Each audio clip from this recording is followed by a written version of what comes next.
Call to order this special meeting of the Clallam County PUD on this date. What is today? 21st. It's what? 21st. 21st. Thank you. I'm sorry. Sorry, I need to turn my alarm off on my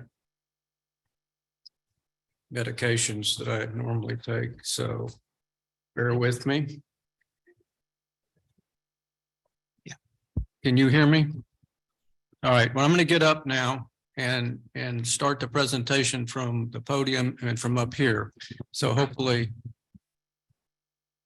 is this the mic? I should be using that mic. Yeah, use this one.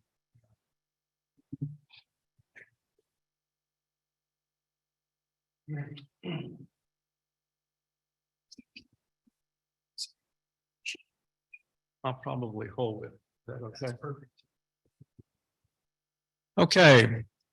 I'm Jim Waddell. I am Clallam County Commissioner here, but I'm going to give a presentation today solely as a private citizen. I'm not representing the PUD or any government agency or position of this PUD or any other government agency. So what I'm going to try to do today is probably crazy to try to do in the first place. And then it's because, well, I'll get into the becauses in a moment, but anyway, it's an onerous task to try to bring together such a complex set of issues. We all know that the lower Snake River dams have been a contentious issue for over 30 or 40 years. And so by definition, that has just generated miles of documents, tons of documents. And so, for instance, I want to just demonstrate over here on this table. I have some samples. This document right here is actually the first one. This is the 1930 review by the Army Corps of Engineers on the lower Snake River. And this was done because the Snake River was actually deactivated as a navigation project in the early 20s for lack of use. And the Corps simply said, that's it. We're turning this project off. We're not going to use it anymore. However, local interest, mostly navigation that wanted to see wheat move to Portland by barge, pressured it again. And so this was the first report done in the 30s. Now, what's interesting about it, the local commanders, as you might suspect, were favorable of the project. They admitted that, wow, it doesn't have great economics and so forth, but we still think we should do it. However, by the time it got to Washington, D.C., got involved, and because the normal review process at that time was these documents would go to Washington, D.C. and be reviewed. And so the chief of engineers and his board of engineers and harbors reviewed this document, and in spite of the from the field that the dam built, these generals in Washington, D.C. said no. They should not be built. They are not economically viable, and they're damaging to salmon. And so this document was the first document to shoot down thing. The other thing about it, notice the size of it. I mean, this is pretty much it. Okay, and so anyway, as time went on in the late 30s and 40s, authorization documents to build the Snake River dams were put into place. And ultimately, that resulted in the dams being built between the 60s and 75 timeframe. And then in the 70s, because of the damage to salmon and so forth, the Corps, pressured by the courts, had to do a feasibility study to determine whether breaching the lower Snake dams was should be done. In other words, for economic reasons, for biological, whatever. And so all these blue documents here are then that report written in the late 90s and early 2000. And so point is that the amount of research that's gone into this is enormous, okay? This document, if you will find phrases about, you know, the lack of benefit of the lower Snake River dams, particularly, and also the problem with the salmon. And in fact, the summary document of this, written in 1922, I don't know that I have that one sitting here. Not 1922, 2002. It basically said the best thing to do is to do nothing. But the Corps was interested in hanging more hardware, more fish bypass hardware to allow smolts to get over the dams with less mortality. And all these studies spent $33 million trying to figure out if that can be done. And essentially the answer was, you're slightly better off nothing than if you spend money on these alternatives that involve putting more hardware. Then it, of course, said dam breaching is the best alternative if you want to recover. So think about this. We did, the Corps, basically did something worse than doing nothing. And so this is, you know, typical of the bureaucracy and the politics of the Northwest at the time, and so forth and so on.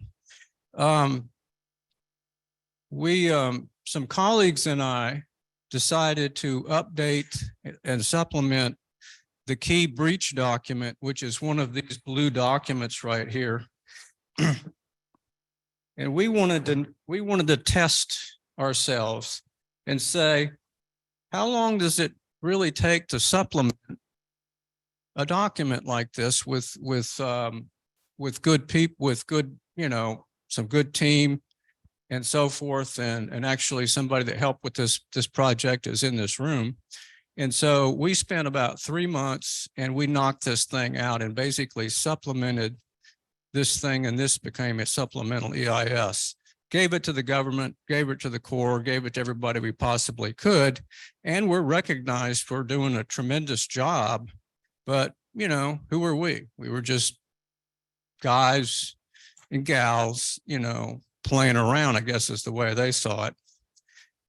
So anyway, and then we get to about 5 years ago, and Judge Simons orders another study.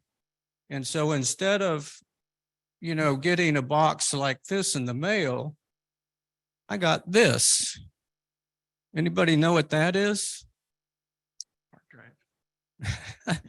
It's a hard drive. It's a 1 terabyte hard drive. And so the report that came out about 3 years ago, the Columbia Sister Operation Review, was thousands of pages, and I mean, literally nearly a terabyte of information. And so you can imagine who the hell could, excuse me, I know I'm not supposed to say hell in this meeting, who could possibly absorb all this information and make some decisions out of it? And this is where you can do it, but you have to have the wherewithal and energy to dig into this stuff. It helps if you have government employees doing this because they helped write it. And in fact, some of those folks, you know, are in the room today that helped dig in because we knew where to look. And we were able to basically write a lot of the conclusions. But my final point about all this is that it's almost impossible for anybody. And I don't criticize groups because they say things, you know, that or incorrect because they haven't read it. But who could? I mean, it's like, you know, it's a matter of how do you read this stuff and how do you know to look? And so what they do is they write their own reports based on what they hear, and that information gets goes through the echo chambers and gets exasperated and so forth. And all of a sudden we have a set of myths and about the dams and so forth. So let me go ahead and Eric, if you'll go to the first chart, and let's see if I can see where I am right now. And and also obviously the reason I wanted to do this briefing here is because the issue is Clallam County has a relationship to the Snake River dams that most people don't appreciate. And you'll notice that, you know, we're on here in this part of the state of the 4 dams upstream 1,000 miles. We're over there. What could we possibly, you know, do from here? Well, the simplest answer, and go ahead to the next chart. Maybe that will, next slide. We can skip that one. Here we go. So what is the role SRDs are playing in Clallam County PUD portfolio? How are the dams hurting Clallam County? Why is it time to breach, you know? What are the impacts and benefits to Clallam PUD and the county? Clallam County, if the dams are breached, you know, should Clallam PUD take a stand on the LSR dams? And so first off, we have the power issues. And the question is, well, won't this hurt us if we lose power? Well, the short answer is no, because we've got a lot of surplus power in the Pacific Northwest. That's the short answer. And I'll show you some slides here that will get into the details of that. So that's one of the ways that Clallam is being hurt by the Snake River dams. They simply are producing surplus power that drives prices up at certain times, and that hurts Clallam. In the future, that could get worse. Okay, go to the next chart. Should just follow my charts and try to ad lib. So just a couple to give you a frame of reference about the world we live in terms of Clallam County versus Bonneville Power. BPA strategic plan says they have 22,000 megawatt capacity. Advertised LSR peak capacity is about 3,000. So you can see right off the bat that the LSR Lower Snake dams at 3,000 are a very small fraction of the total 22,000. 4% average annual output is 800 or 900 megawatts. And this is an interesting, important number to remember is that, and I wish I could find my Porter here, see if this helps. The capacity of the Snake River dams is a little over 3,000 megawatts, but their average annual is 800 or 900 per year. There should be an A there. And so we're only getting a third of the power out of those dams as they were designed and built. And this is, you know, we talk about, you know, the efficiency of wind or solar or something else or other dams. But frankly, the Lower Snake River dams have a, you know, we're only getting a, you know, 1/3 of their total capacity. And the reason is that the Lower Snake River has very low flows. Did I have a question there? Okay, and so these low flows is what hurts the output of the Lower Snake River dams. And that's noted there. And also fish requirements limit the power production. And these fish requirements are the things over the years that courts have ordered through litigation to do to the dams, like do more spill, add more passage for juveniles and things like this. But after billions spent, next slide, not a whole lot has happened. So anyway, another sort of just, where are we? Clallam PUD power supply is about 98% tier 1. Tier 1 is the preference power that Bonneville Power is obligated to provide us. In other words, that's their minimum requirement, is to make sure that we get our share of tier 1 power, and we get 98%. The other 2% BPA buys for us on the open market under secondary sales. There's a lot of talk about run-of-river dams, and also the fact that they're flood control projects, and well, they're not flood control projects. They have no flood control capability whatsoever. So they cannot really follow load and meet peak needs, because those needs may come at hours where there's very low flow in the river, and the power it is simply not there. We got 6 turbines in these dams, and in the summertime in August, we might only have 1 turbine at a time running in each one of those dams. So their output is very limited, and they also are getting old. And so their efficiency rating is getting lower and lower. And I think, I don't know what, 74% or something now is about what they're hitting. And so they're basically falling apart on us, if you will. And we'll show later, about what that means in terms of expenditures. Next chart.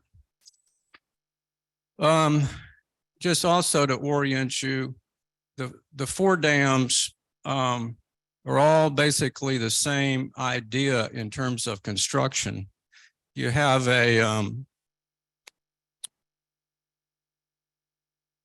each dam has a earthen berm, which is here. And this is basically local material that was put in there to build the dam. This part right here is the spillway. And this is simply, to let excess water out of the reservoir behind here that is beyond the needs of the powerhouse, which is right here. And then over here, we have the lock that allows navigation barges to go up and down the river. And we're going to actually show you how, what breaching means here in just a second.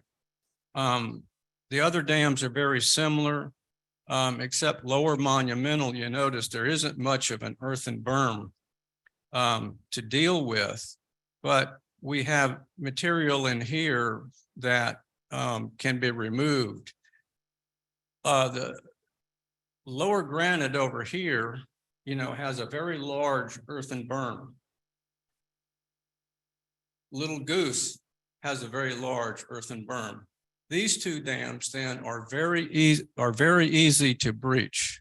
And the reason is because you can do it all hydraulically. In other words, the river is actually taking away the materials and washing it away downstream. On these dams, we'll probably have to mechanically excavate and so forth. And so the cost estimates, though, that were done were based on, some pretty high, some assumptions that were pretty, ridiculous, frankly. For instance, this earthen berm, instead of the original core documents that are sitting over here, the way they initially looked at it is that they were going to kind of mechanically excavate this material and haul it off down to spillway crest and then hydraulically wash it away, meaning the river would wash the rest of the material away. So anyway, what I got over here is a similar, I'm showing the two dams. This is the elevation, and this is the earthen berm, and this is the spillway, and this is the powerhouse. Make sure if I start dropping this mic, somebody kick me or yell at me, please. And then we have a spillway and a powerhouse on this one. Now, people ask, what is breaching? What does it really mean? Well, the Corps of Engineers, when they looked at this, they basically, we took two approaches. One is, what does it cost to remove everything? Spillway, powerhouse, all this stuff. And then the other alternative was to just remove the earthen berm. And they found that they could meet their biological requirements by removing just the earthen berm. And what I mean by that is the salmon there's a certain velocity that they can't, if it's too high, they can't go beyond that very easily. So what we look at is how you breach these and still make them natural river. These two dams, once they're breached, are natural river. And so I don't know if you can see this, but Chris and I are going to try to show you what happens when we're breaching. But actually, what's going on is that the water level is up here. This is the top. This is the water now. And here's the dam and so forth like that. And what's going to happen first is a bulldozer, one bulldozer, maybe two, is going to scrape across the asphalt and pull all that stuff off. And then they're going to start digging this material out. Okay. And as they dig this material out, it flows down and starts to erode this material, but it keeps going. We keep digging, and we can also, we're using the hydraulic nature of the river to balance what this bulldozer is doing versus what the river can do. In other words, we can, probably use, by controlling the spillways over here, we can let spillway water out and control, more or less water through this breach here. But when we get to the height of the spillway, you can't go any further using the earthen berm. In other words, this notch now is here. Okay, and it looks something like this. And so it's sitting here. And everything is sort of quiet now. How you doing, Chris? Okay, so what happens next is like, well, okay, we just drained 70% of the reservoir, and that's a big piece of a large part of the water. And so, but to finish the job, we gotta get it down to this area down here back to natural river bottom.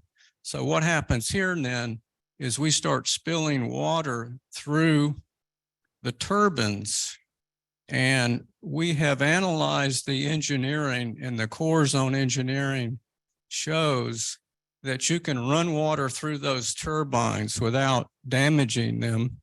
Like, of course, you got to ask yourself the question, what does it matter that you're damaging if you're going to breach the dams? Okay, so we're running water out of the powerhouse, and then the elevation here comes down and comes down. And then when we get to a point at about 60 feet, okay, 60 feet down, we stop using the powerhouse outlets. And at that point, we're going to let the river finish the job completely, because what we know from these documents and these engineering things, if we go too long with at a shallow depth on these powerhouse turbines, they'll start vibrating and making all kind of noises and crack and break and stuff like that. And so what will happen is we'll turn those off, stop the flow here, and run the flow completely through this notch. And then what happens? So we just let it go. Bulldozer's gone. We let that guy get out of the way so he doesn't become a mortality.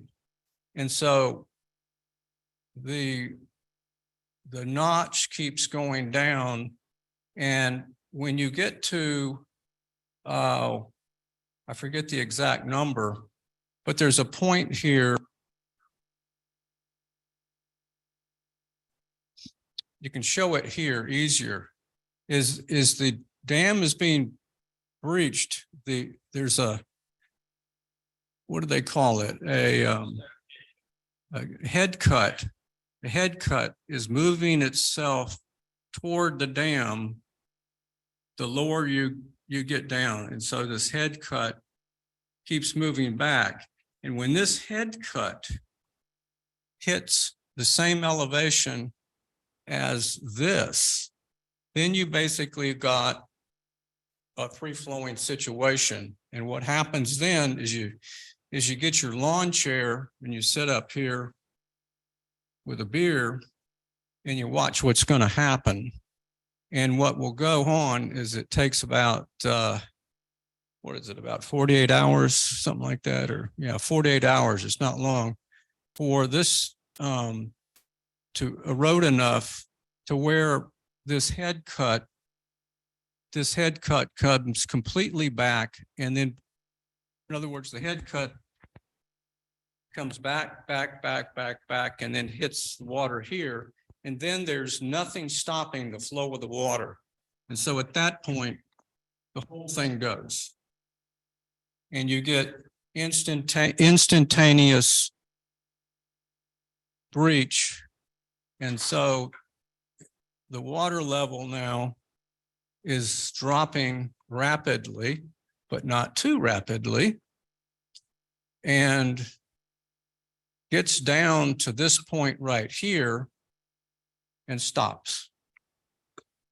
So you have, what you have then is, you know, a river here coming down, and over here, the river is, you know, coming down like this. And up here, it's narrow and like this. And so it flows around. So that's what breaching is. And we don't remove any of the powerhouse. And so if you hear people talk about, oh, you got to remove the powerhouse, that costs billions of dollars. No, it doesn't. To breach Lower Granite Dam, the bill is about $40,000 to actually breach the dam and take care of any armor that you might have to do in certain spots to protect abutments or something like that. But it's probably far less than 40 million. Because I got to tell you that the guy on the bulldozer doing his, I mean, come on, that's $2 million maybe. Okay.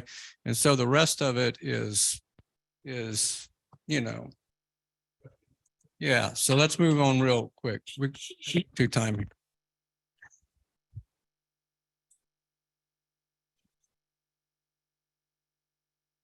Oh, okay.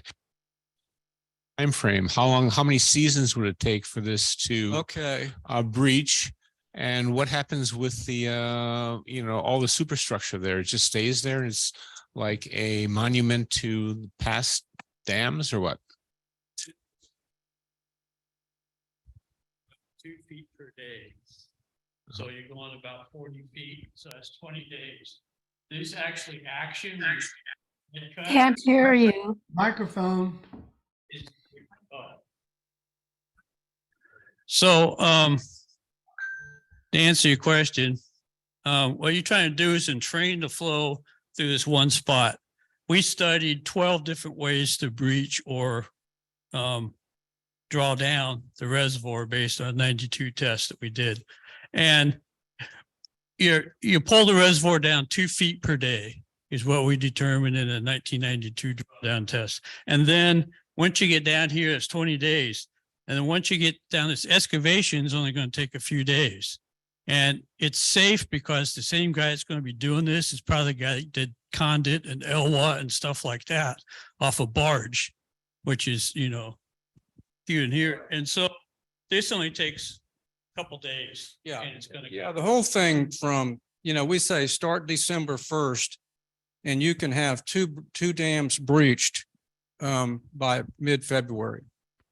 Okay, it can go that quick. All right, next chart. I have a question in relation to the set.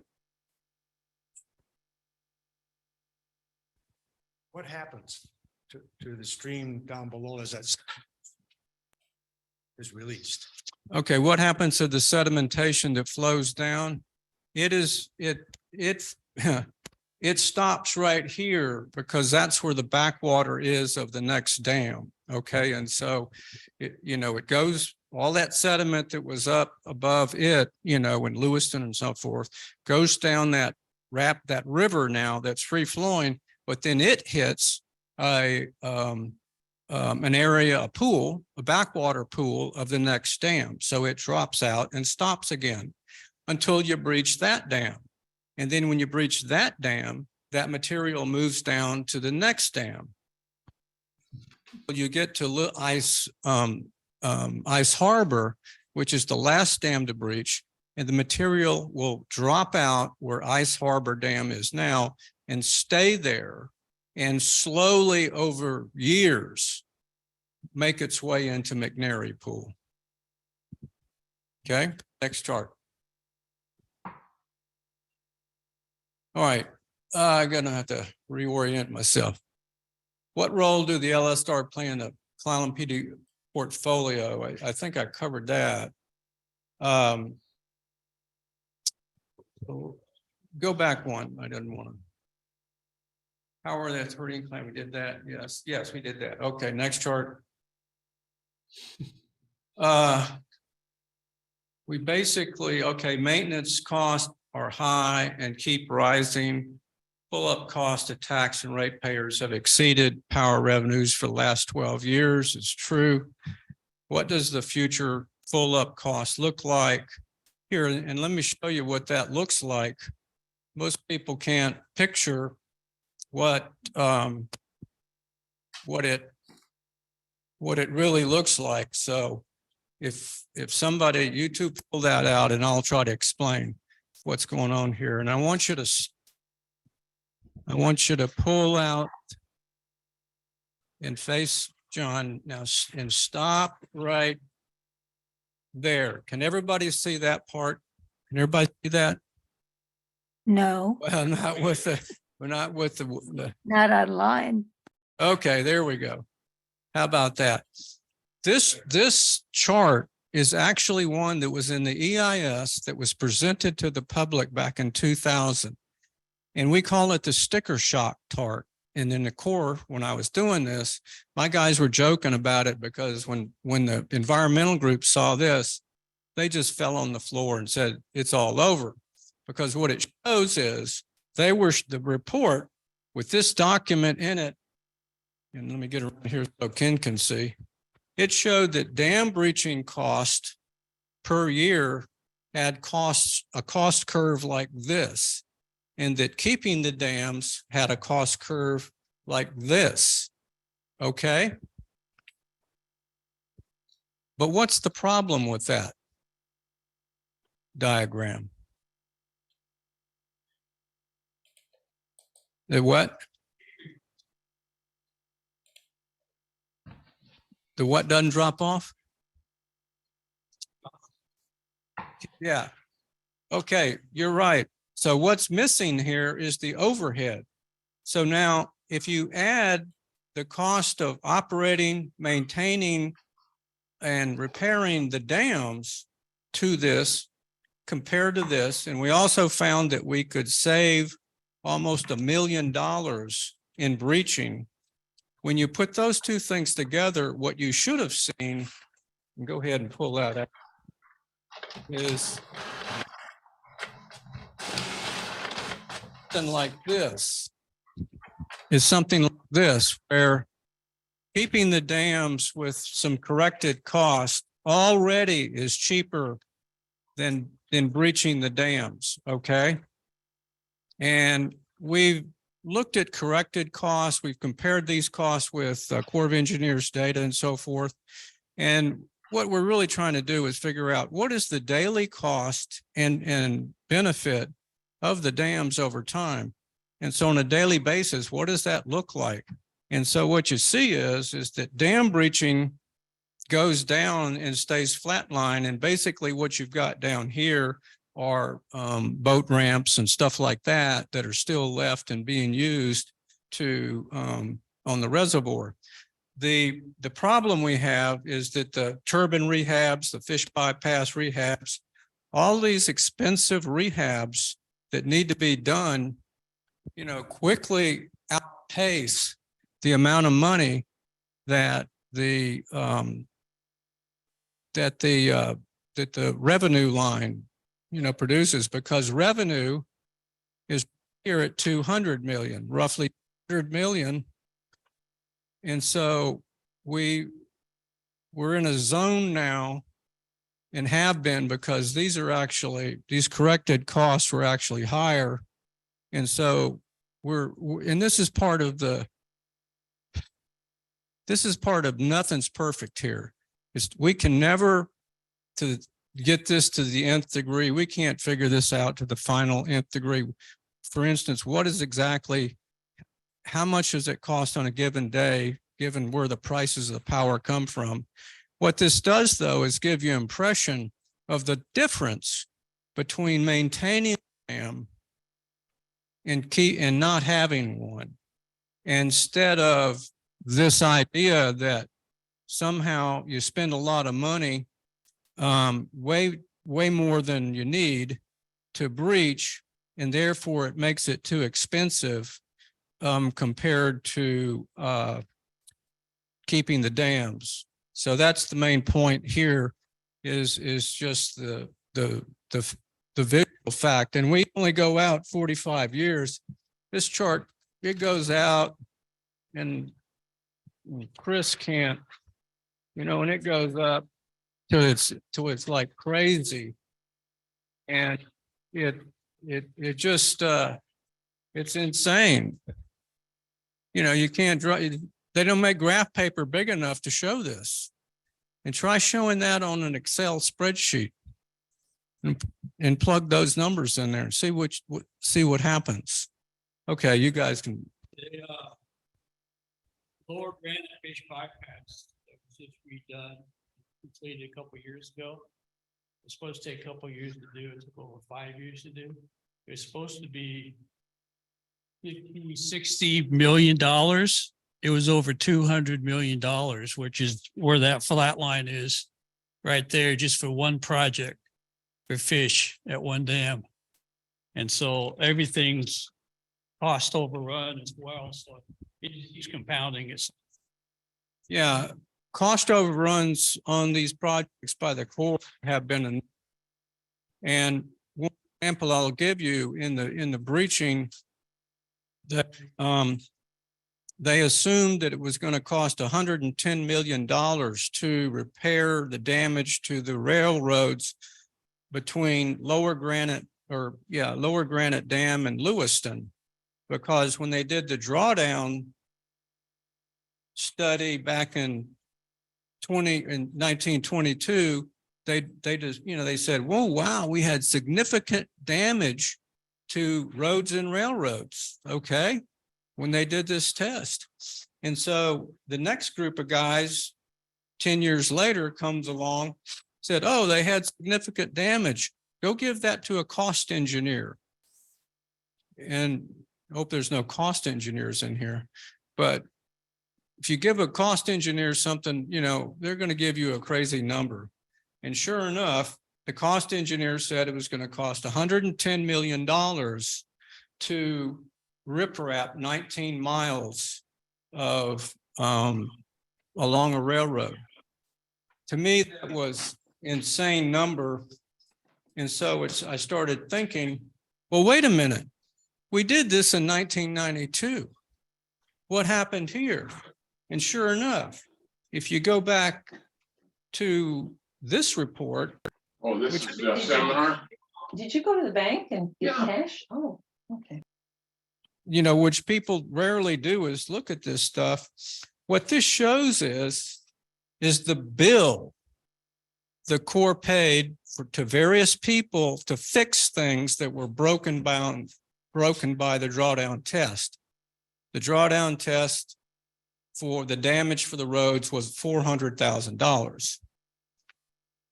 Okay, so think about it. The Corps of Engineers has a cost estimate that they're signed and sworn on that says we're going to repair something that costs $400,000 to repair, but we're going to spend almost 110 million to do that.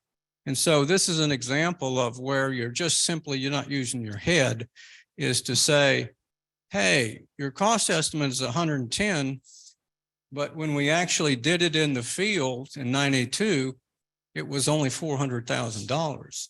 And so it was simple to say that cost was not 110 million. It's a million maybe. Okay, next chart. And I need to move along here, I guess, my coaches. Okay, so more questions for today. What is the role of the LSRDs play in Clallam PUD? What happened here? Did we jump ahead? I think is this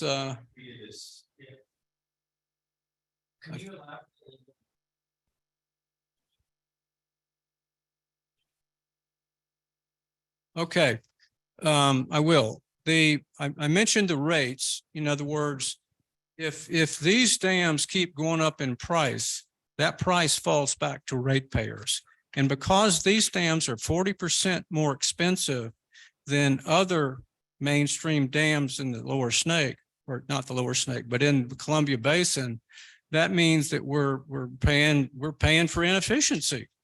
The other thing is that it's hurting our fisheries in the sense that if you take out the lower Snake, that is the backbone of the salmon industry, the salmon ecosystem in the Pacific Northwest. And so it lowers the overall amount of fish or abundance you're going to have on all stocks. And so all stocks get affected by these reduced numbers because there's more predation and fewer fish. And so basically when you take away, or think about it this way, if you breach a Snake River Dam, you add 100 million Chinook to the pool right away. And not 100 million, 1 million. And so that's putting fish back into the system that they then grow up, in 14 months and become prime fish for fishermen, orcas, tribal fisheries, and so forth. And this fits with why is it time to breach, because all the studies that are coming out and have come out for years have been saying we're long overdue. The NOAA study that came out last year said that, we said that in a document years ago too, that, that was a situation. What's that? Yeah. Okay, so let's move to the next slide. Okay, dams come online between, okay, maintenance cost, that's what we were just looking at. Full up cost, exceeded power revenues for the last 12 years. We know from looking at the Corps' own data, we can download their cost information, and we can see what, you know, how much they're spending, and we can then check what what the revenue stream is from mid-C to see what's it take to or how much money are they making. So that's how we get a sense of that. And then, and I just showed you what does the full up cost look like. So let's go to the next chart. Okay, these charts are from BPA, pretty sure. You'll have to excuse me.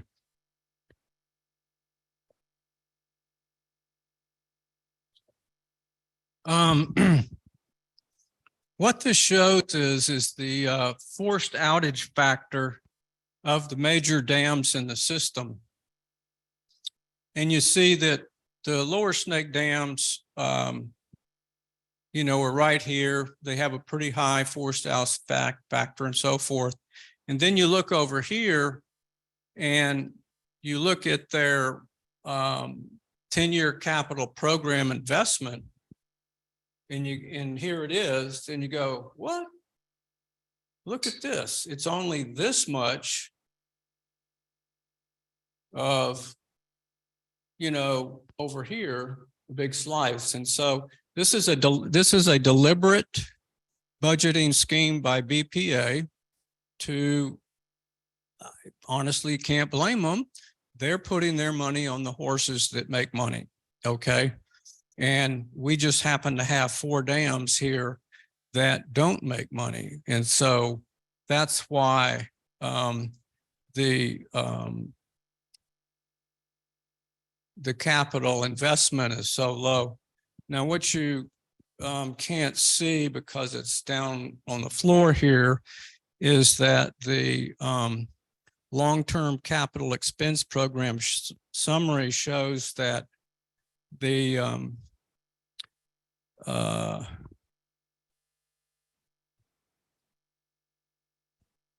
and Paul, you may have to help me with this one. The 50-year loaded cost is 1904 for, where is it? Main stem Columbia, and 2980 for the lower snake. The snake, 50-year cost. This is from a BPA document. The Mid-Columbia 50-year fully loaded cost is $19 a megawatt hour, and the lower snake is almost 30 a megawatt hour. So it's like 50% higher, or almost. So again, that just shows the high costs of the lower snake dams. Okay, thanks.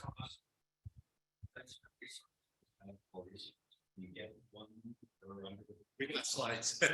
Let's take it after we show. Is that on the next slide? Yeah, that's probably. We got that one coming up. Go ahead.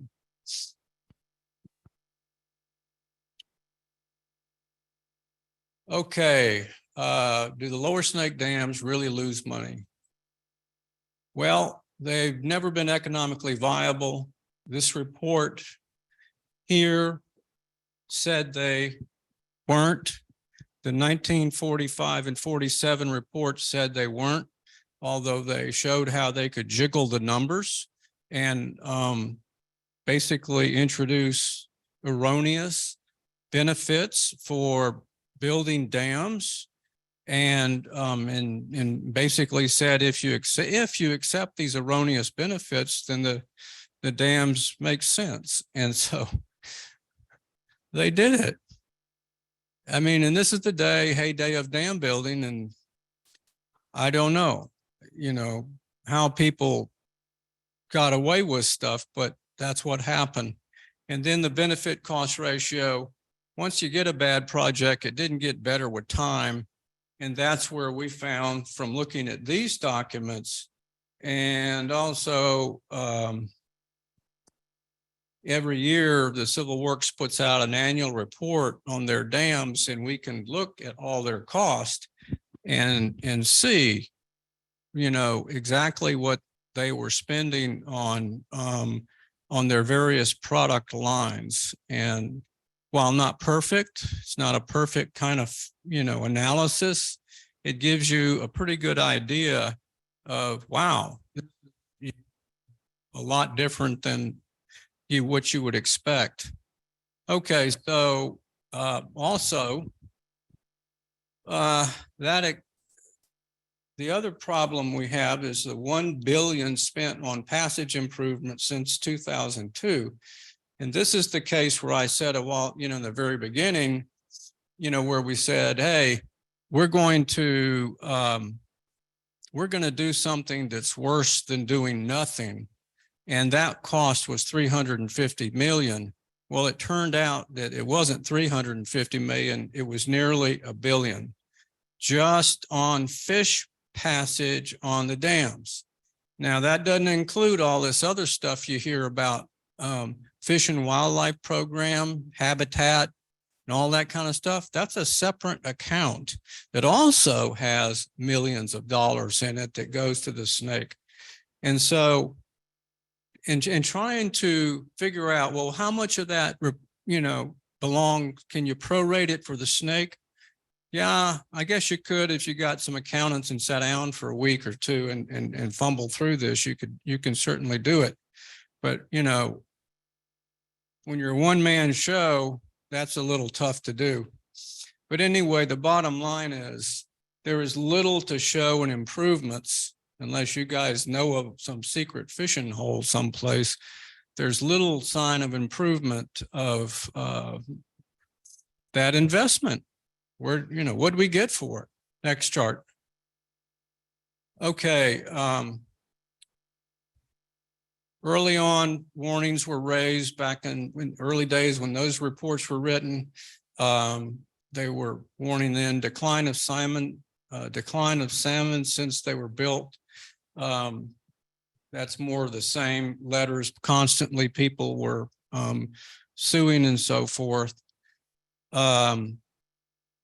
Hatchery program is introducing and failing. It's not doing what it's supposed to do. The idea was that the hatchery program, hatchery fish, would allow the wild salmon to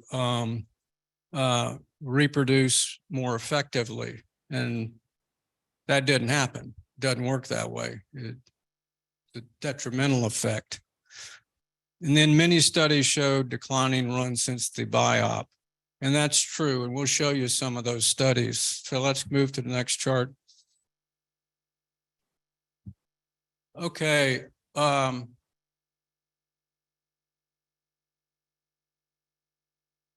So how do dams kill salmon? Well, there's physical damage from passage through the dam. And that's, you know, primarily through the spillways, powerhouse, or the two primary ways that this happens.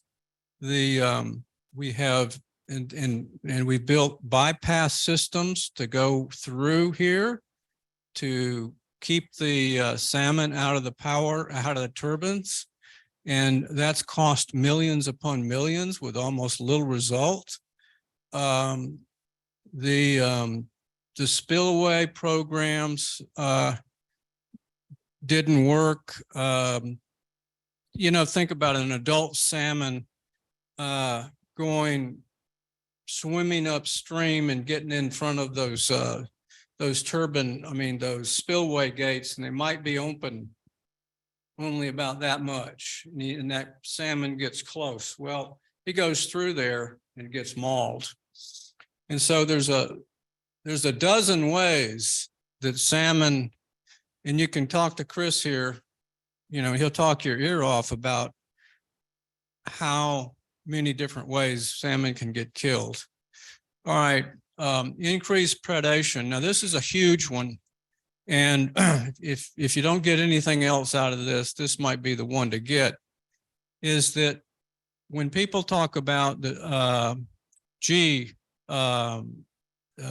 mortality or whatever around salmon, they tend to say, oh, the survival rate over the dam is 98%.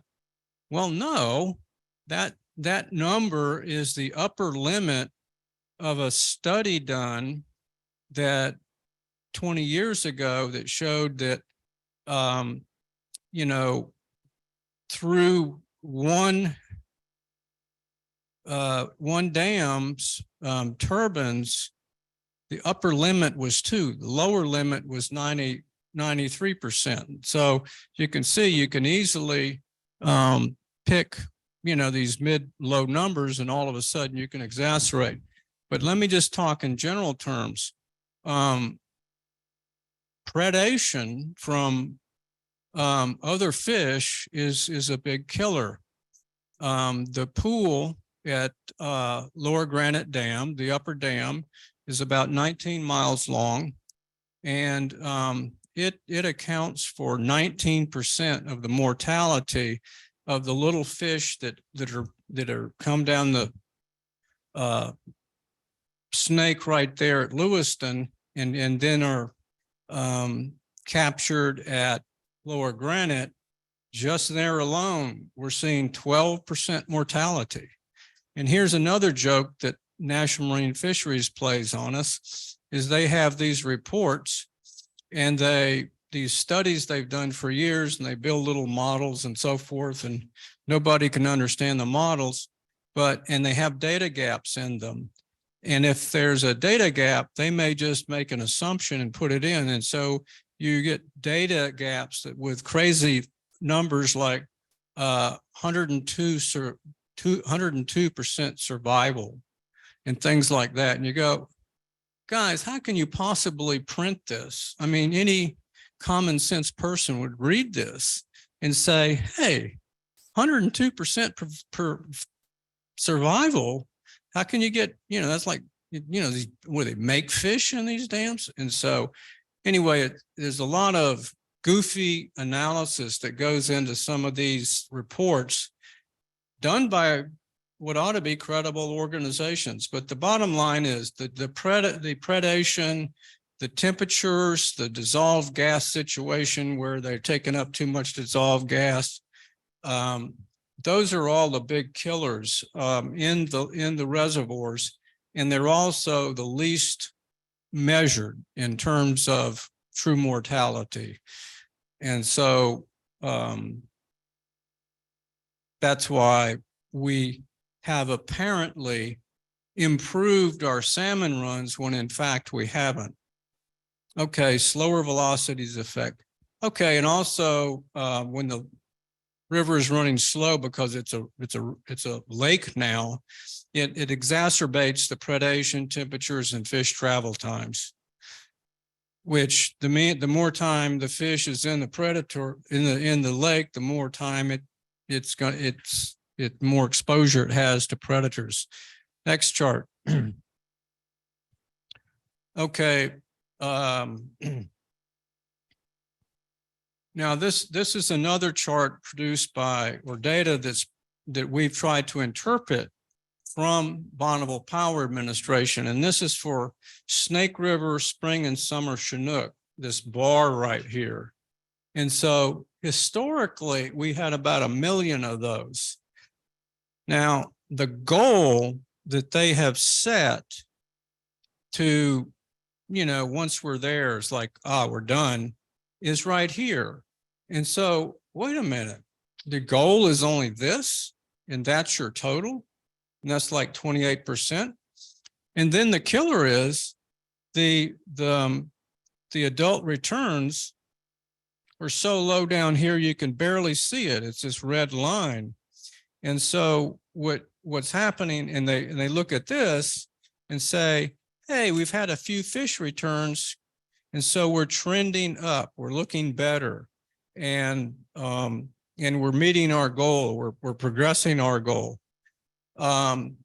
This chart is a similar thing. And it just shows you the fact that you got a very, very low goal. And so the adult returns are here, and that's what this is. And so what they can say is that we've had an improvement in hang on. We've had improvements in towards meeting our goal. Well, hell, look where their goal was down here. You can't see it. I should have moved my books out of the way. It's down here. So it's just another way of manipulating. It's just another way of manipulating the numbers and the graphics and the charts. And so that people, you know, well, they get confused and can't honestly tell you what's going on. I mean, this is really hard for me. We've spent several of us plowing through this data, and we're still not sure what it says. But anyway, it's just typical of what you're going to get. But I should also mention,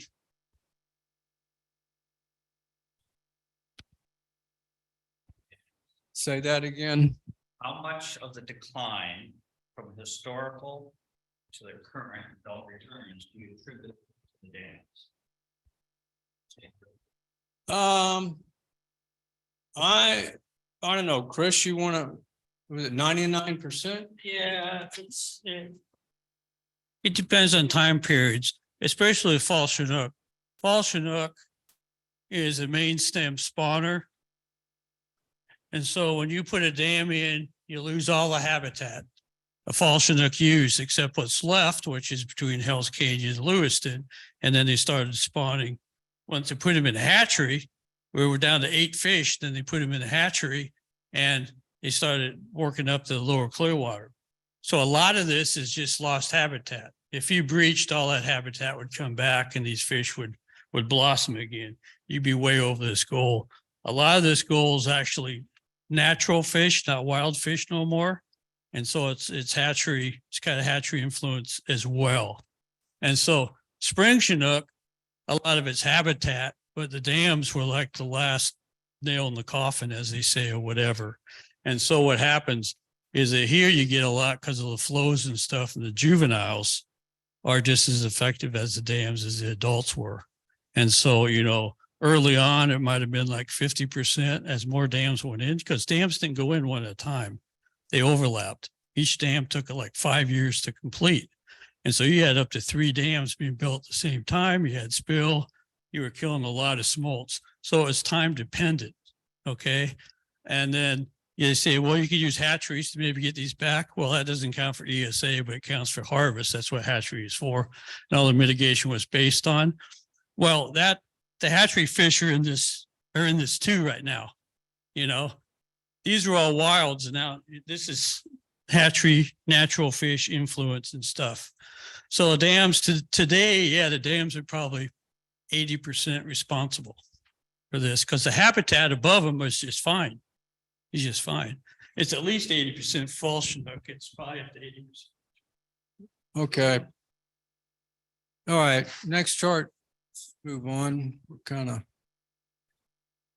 move to the next chart. Is this the next chart? Yeah, just. Oh, it's just the status of the fall Chinook only looks good because the goal is extremely low. And, you know, we saw this in the Murray-Inslee report is, you know, basically they were saying that the fall Chinook was good. But then when you looked at what we did, you said, it's a tiny goal they're using. Okay. Oh, and another thing that I love to point out is that I don't see it on this chart. Well, I do. They have similar abundance, and I've got abundance in parentheses because the agencies use the word abundance constantly, and they use it in a way to imply that there's a lot of fish. There's a lot more. And it isn't. It's simply, it's a number. It's abundance here just means a number. It doesn't mean what you might think it means in terms of, oh, things are getting better. It's a spin term. Thank you, John. I guess I could have just said that and shut up and saved a lot of time. Okay, next chart. All right, so if Snake River salmon are doing so good, here is what's happening in reality. These are returns of adult fish in these categories over the years 2016 to 2021 compared to the 10-year average. Negative means below average. And so without wearing your eyes out, does that look like success? Hang on, let me walk over here.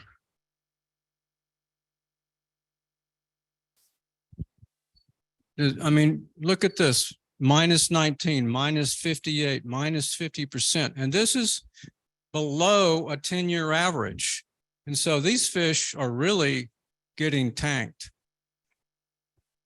Who had the question? I have a Somebody? question, Yeah. Jim, what years is the 10-year average based on? What years were taken forth to create that average? Well, we basically took the data from the DART website and we said, when we just added, I mean, you can see the number that you click on, you do your little thing and you say, I want to see all fall Chinook from this date to that date, and you just plug it in and it gives you a number and you add them up so you can see what it is. These are indices at passage at the dam's counts. And so what happens is that 2016 used the past 10 years for 2016. Oh, okay. 2017 used the past 10. So this is a moving target, but the past 10 years are not the goal. And the past 10 years are not. So this is just to show you a simple trend for this year compared to the past 10, but it's not the goal. It's definitely not the ESA goal by population. And so this 10-year average may be 10% of the goal. And so, you got to be working big numbers in reverse to get it back up. Right. Well, the 10-year average. Yeah, thanks, Chris. So from 2021 is going to be much less fish than it was from 2016 because the average is going back and they're going down. So yeah, they're you could really throw that average off. 2008 was an anomalous year because of the way they were tagging. They saw some problems with this, beginning to some tagging problems with hatcheries. And so 2008 made that 10-year average quite high. And they based that off of, and NIPS ran some, in one of the buy-ups, the court made them do some triggers where you had to do some major action if you hit the trigger. Well, they actually were getting close to hitting the trigger. You take 2008 out and they were way below the trigger. They had to do something. They came up with a new buy-up and they threw out that. okay. that Let's go. criteria. We got to move along, Chris. Want a quick note here in 21, 4 more sockeye returned than in 2020. So 4. So how did the percent compared to the 10-year average go from 33% to 19? So this is again where, it looks like you improved here, but you counted 4 more fish, 4. So this, again, this is where we get played pretty hard. Next chart. Okay, whale watching industry, and this is talk a little bit about orcas. It's worth $65–70 million annually. San Juan alone accounted for 216. Sorry about the mic. Whale watching also a Clallam County economic activity. But we've got less than 73 southern resident killer whales remaining. Now, when Governor Inslee started his orca task force, you know, we had what, 74.5, and they were going to, you know, and they spent a year and a lot of time and money studying this with people that didn't know what they were talking about, and essentially came to the goal of adding one more fish or one more whale a year.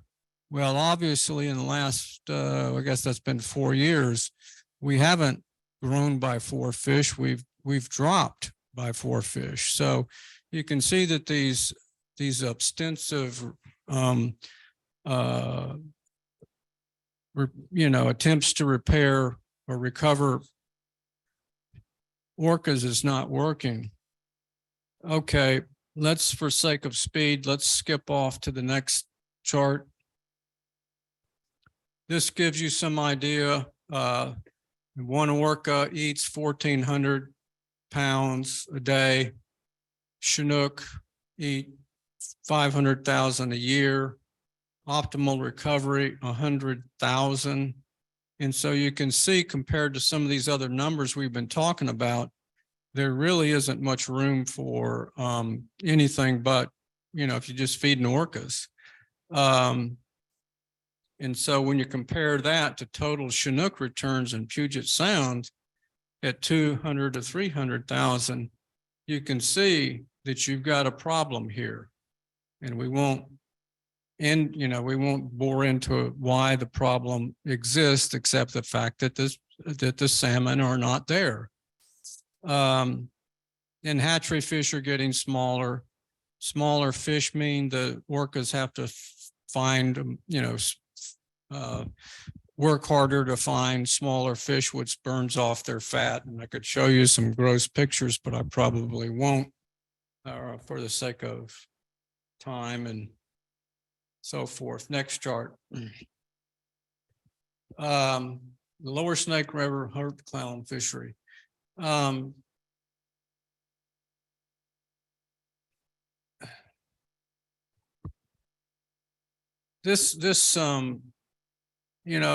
Local fishermen rely on mixed stocks around here, which may include Snake River salmon. And they can't be tracked. They're in small numbers, but they do, but it's evident in the, when you kind of ground truth yourself, what is happening to our fishery here? It's disintegrating. You ask the tribes, you ask the commercial fishermen, you ask a sport fisherman. I went through 20 years of sport fishing pamphlets, and basically what you could see was the restrictions got tighter and tighter and tighter on salmon fishing to the point that I don't know how anybody would bother fishing in this state. Okay, next chart. This shows people don't believe that orcas come out of the Salish Sea, but this shows NOAA tracking an orca feeding at the mouth of the Columbia River. And so this is critical if you want to keep if you're one of the people here that want to keep your orcas, your southern resident orcas, then you've got to realize if we don't fix the Snake River, because this is where they're spending a lot of their time eating, then they can't make it. And the orca people have made it clear, if you don't breach the Snake River dams, you can't save the orcas. Next chart. Okay, what do we play in the PUD power portfolio? How are LSR dams hurting Clallam County? Why, this looks like almost a duplicate chart. What What are the impacts and benefits to Clallam and PUD? Clallam, if the dams are breached, should Clallam PUD take a stand? Okay, so let me just kind of, I've just already talked about some of this, but you know, the benefits are we're dealing with obsolete or aged technology that's becoming more and more expensive to repair. So it's becoming a burden on our rates. And maybe not so much so far, but it's certainly there. And that's going to continue. And and then the aspect of fishing, if you keep robbing the Pacific Coast fishing areas, the backbone of Snake River salmon, that means other stocks are getting hit harder. That means your recovery of Elwha stocks, sole duck stock, whatever, are going to be further impacted negatively. And so, and that's a question, should Clallam take a PUD on LSR breaching? It's something we should talk about. All right, so next chart. Okay, we already talked about removal not necessary, removing, okay, Army Force, okay, mitigation.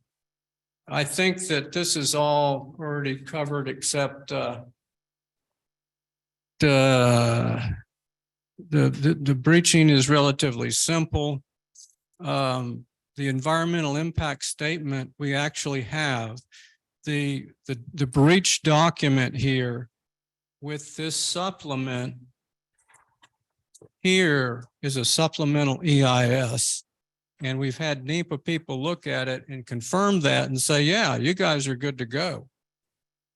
It's just you need somebody to help you pull the trigger, but you basically have done your NEPA work. Next chart. And then, okay, let's skip that. We know what that looks like. Here's what, this is a Corps of Engineer image, and this shows what the river would look like at Lower Monumental. Is that this, what? Yeah. It's lower granite. Lower granite. And so what you see here is a dry area in front of the dams, and that's because they left the construction area, the construction site that they built up is all there. And so the natural river will flow around the dam, pretty much like that.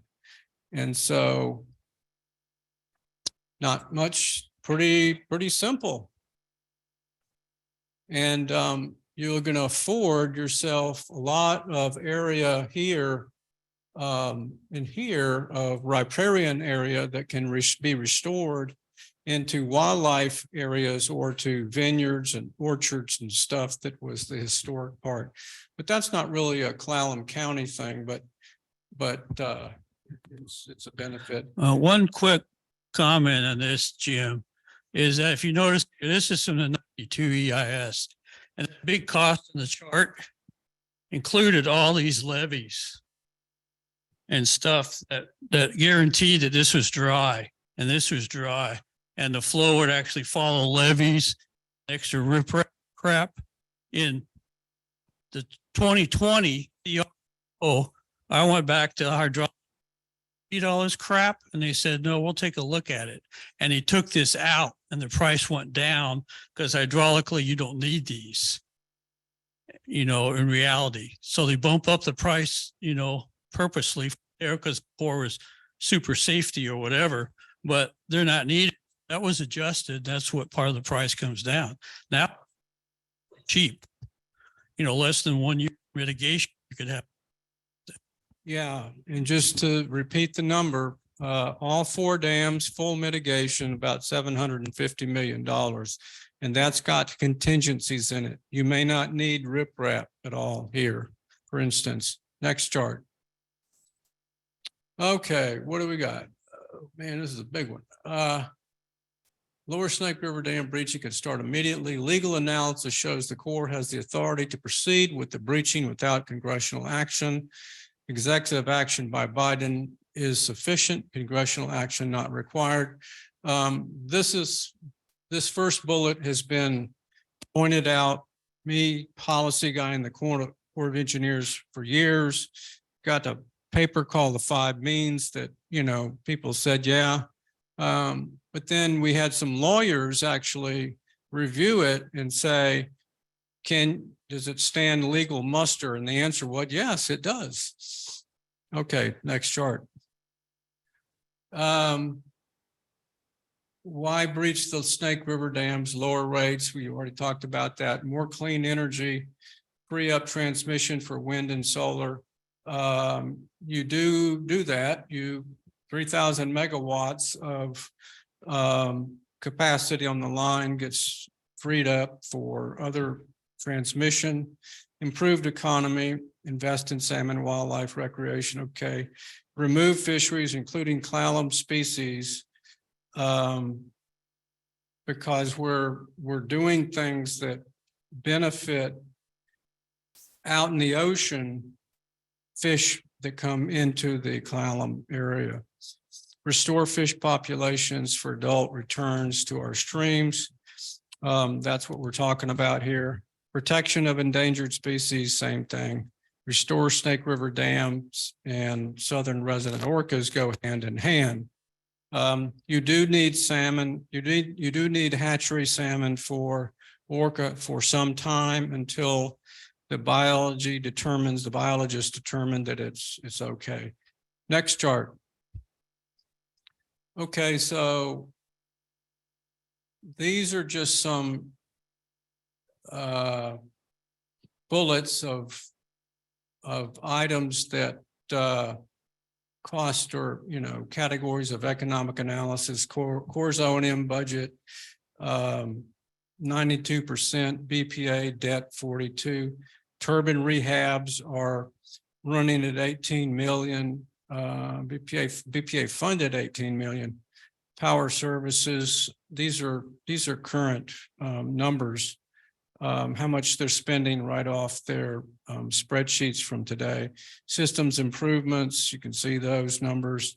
Compensation plan, hatcheries, those numbers. Conveyance and dredging. NREX is another special program. Total 182 million plus interest and debt service is 45. So you're looking at a minimum of 227. My number that I've looked at recently puts it at 240. But anyway, that's one of those things that's if you got serious about breaching, you'd sit down real quick and figure out what that cost would be. Anyway,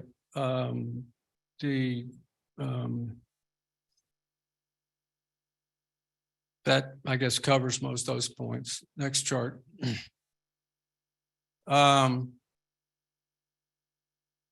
Okay, so here's the typo I was going to try to read. Tier 1 rate is set based on not mid-Columbia dams. It's based on the rate setting process that FERC goes through every 2 years, and mid-Columbia prices, mid-Columbia hub contributes to those in that analysis. Okay, so with no Snake River dams and no replacement costs, rates would go down 5%. And we see that from the Columbia River System Operation Review. Their own documents show this. And it shows down here that for this area, which is MO3, annual cost equivalence high for fish and wildlife is minus 5.1. And so that's good news for us. Next chart. And so this map is interesting because it is out of BPA's Columbia Systems Operation Review. They hate that it's in there, but they got it in there and they can't take it out. Here's the message. Clallam County is light blue.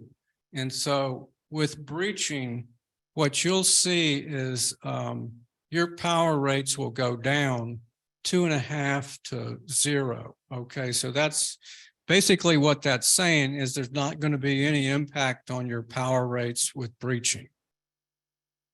And this is, you know, based on BPA's own analysis.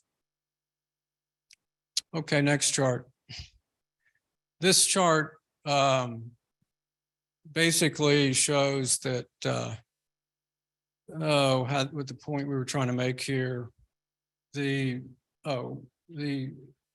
amount of money going into these different areas of dams. Lower Snake gets this amount, main stem Columbia here. And so did we want to make any, what was the other points we wanted to make about this, Paul? Anything? Snake River Dam's expensive. Yeah, these are expensive compared to these. I mean, these are expensive compared to these. Snake River Dam. Tier 1. They're just.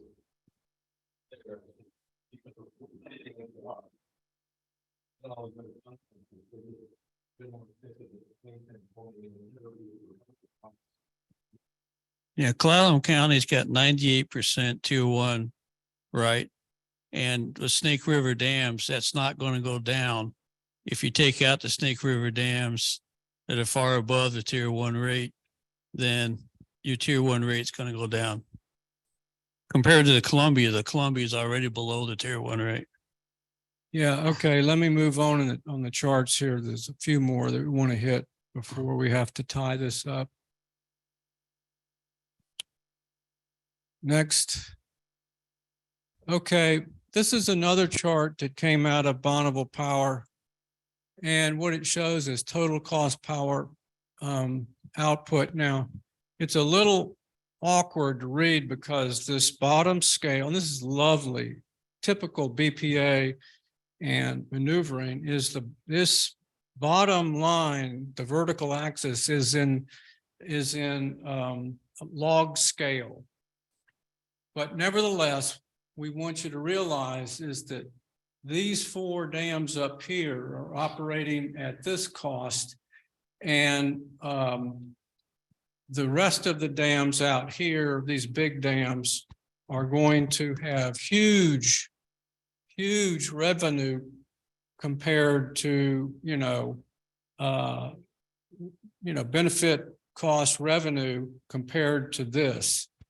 And so,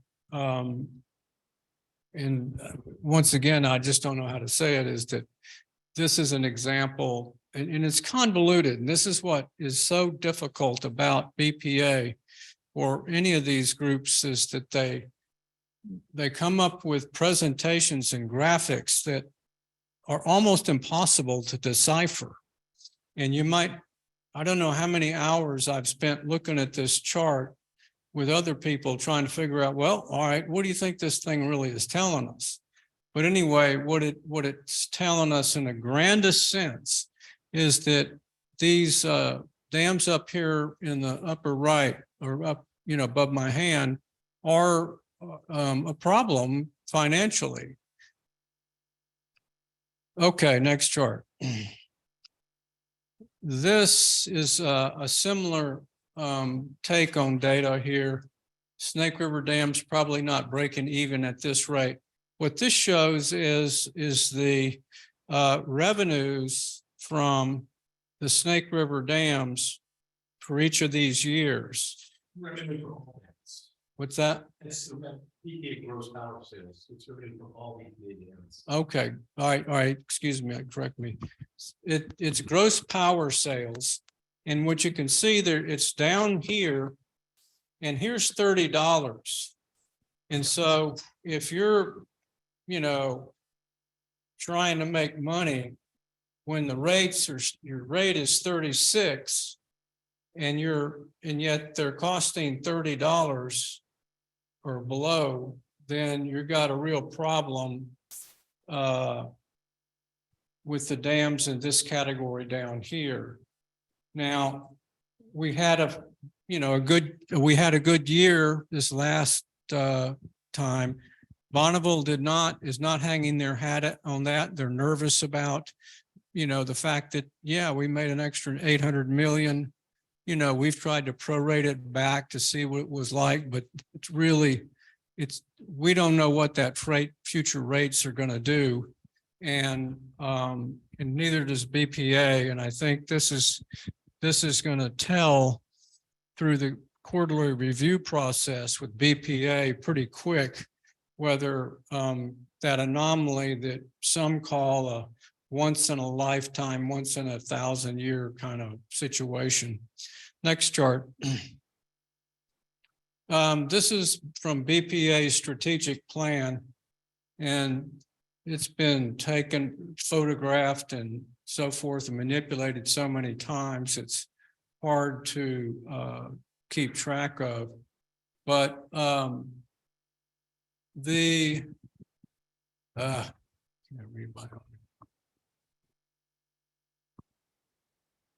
so these are the prices that the average prices that the dams have been going through during the time frame listed here, 2020 back to 2011 or 10. And so, this is their average. And this line represents the nominal priority firm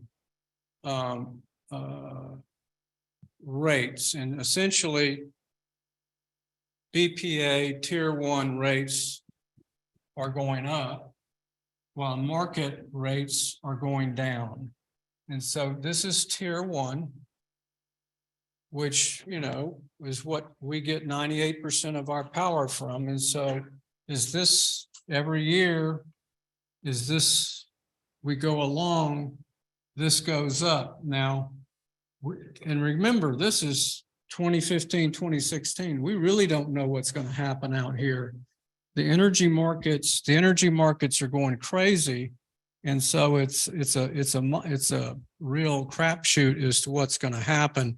This is why you want to build some resiliency into your system in terms of, can we do things that buffer the rate increases that we might see with BPA's tier 1. Next charts.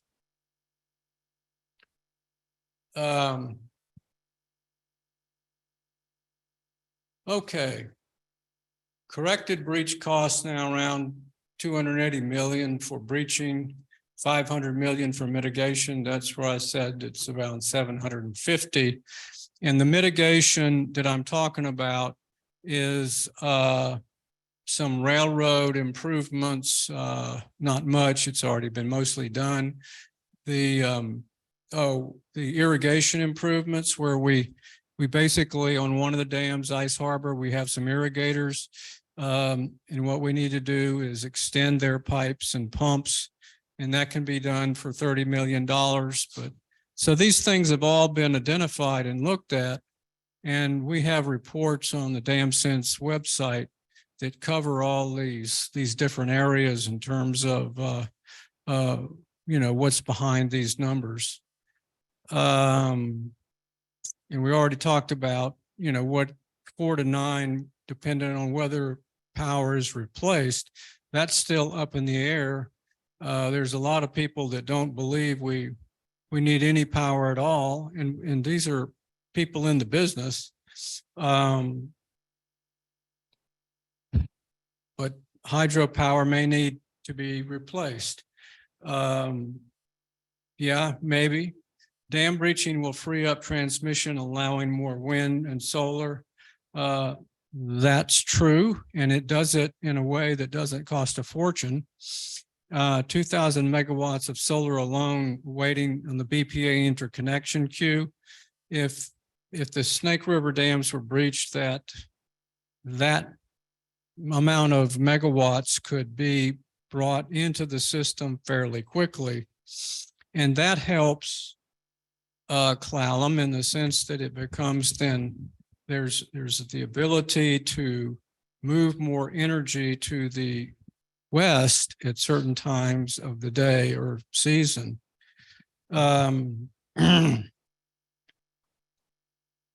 Breaching will also free up money for higher value restoration efforts. And I think one of the ones that I'm constantly reminded of is the Puget Sound Nearshore Restoration Project is a $400 or $500 million project.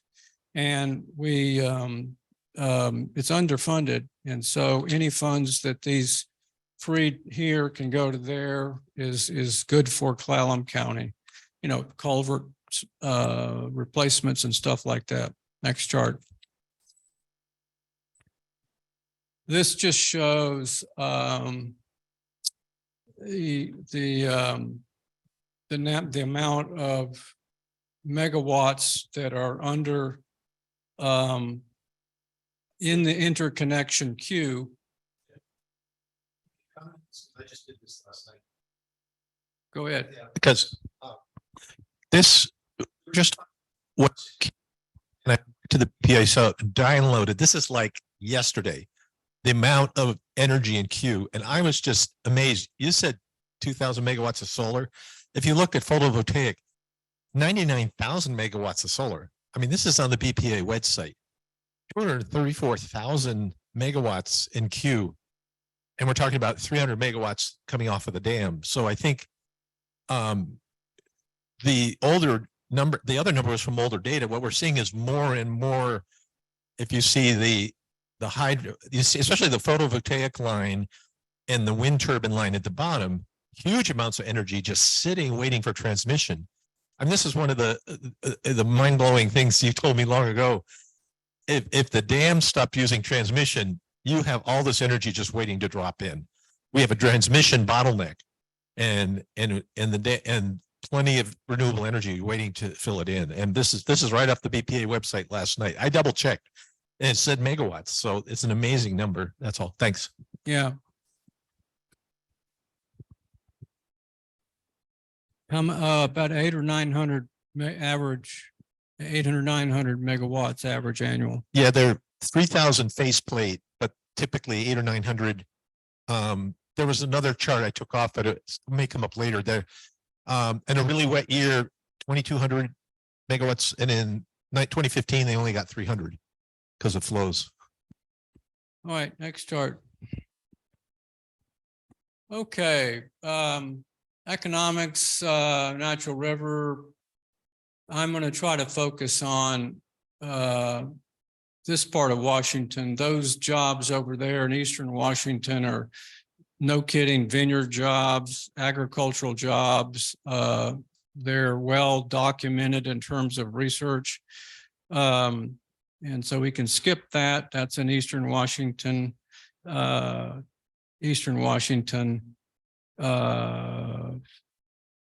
So these basically just add to the overall rising tide of economic well-being in the state of Washington, but nothing directly to Clallam. Next. Okay, this is a scorecard we did some years ago to show what the benefit cost ratio is for certain elements of these dams. And so keeping the dams, has a 15 cents to $1 for as a benefit cost ratio. And there are significant reasons why that exists. Part of it was in recreation, but the big part was comes over here to removing the dams, where you see $4 to $19 return on one spent. And this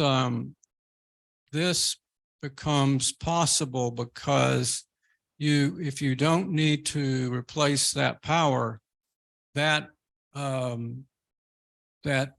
avoided money can be spent on a lot of this other stuff that drives the cost of these other areas down. I am trying to see if I see anything that, you know, kind of is fun to jump out at, but I think for sake of time, we'll move and we could come back to this if we want. Go ahead. Eric. Myths, a few myths. LSR dams are critical to the economic well-being of the state of Washington. Fact, LSR dams are losing money and a drag on the economy. River restoration will restore the economy, creating new opportunities for jobs and businesses. This is the macro statement. Some of this economic benefit is in Clallam County. And a good chunk of it is in the 6 county areas of Western Washington. But nevertheless, if you think about it, Clallam has a lot of potential here for economic growth with if the fish come back. In other words, if we get to a restored salmon run, and that starts taking off, this salmon fishery here used to be a huge thing. I mean, it was big business. And I think that if you ask any of the old timers, they'll tell you that it's hard to put a number on that. I've got people looking around trying to find that numbers, what numbers might actually apply. I don't think they'll come up with anything meaningful, because nobody keeps track of economic decline. It's just not, people lose their job and they walk away and that's it. Next.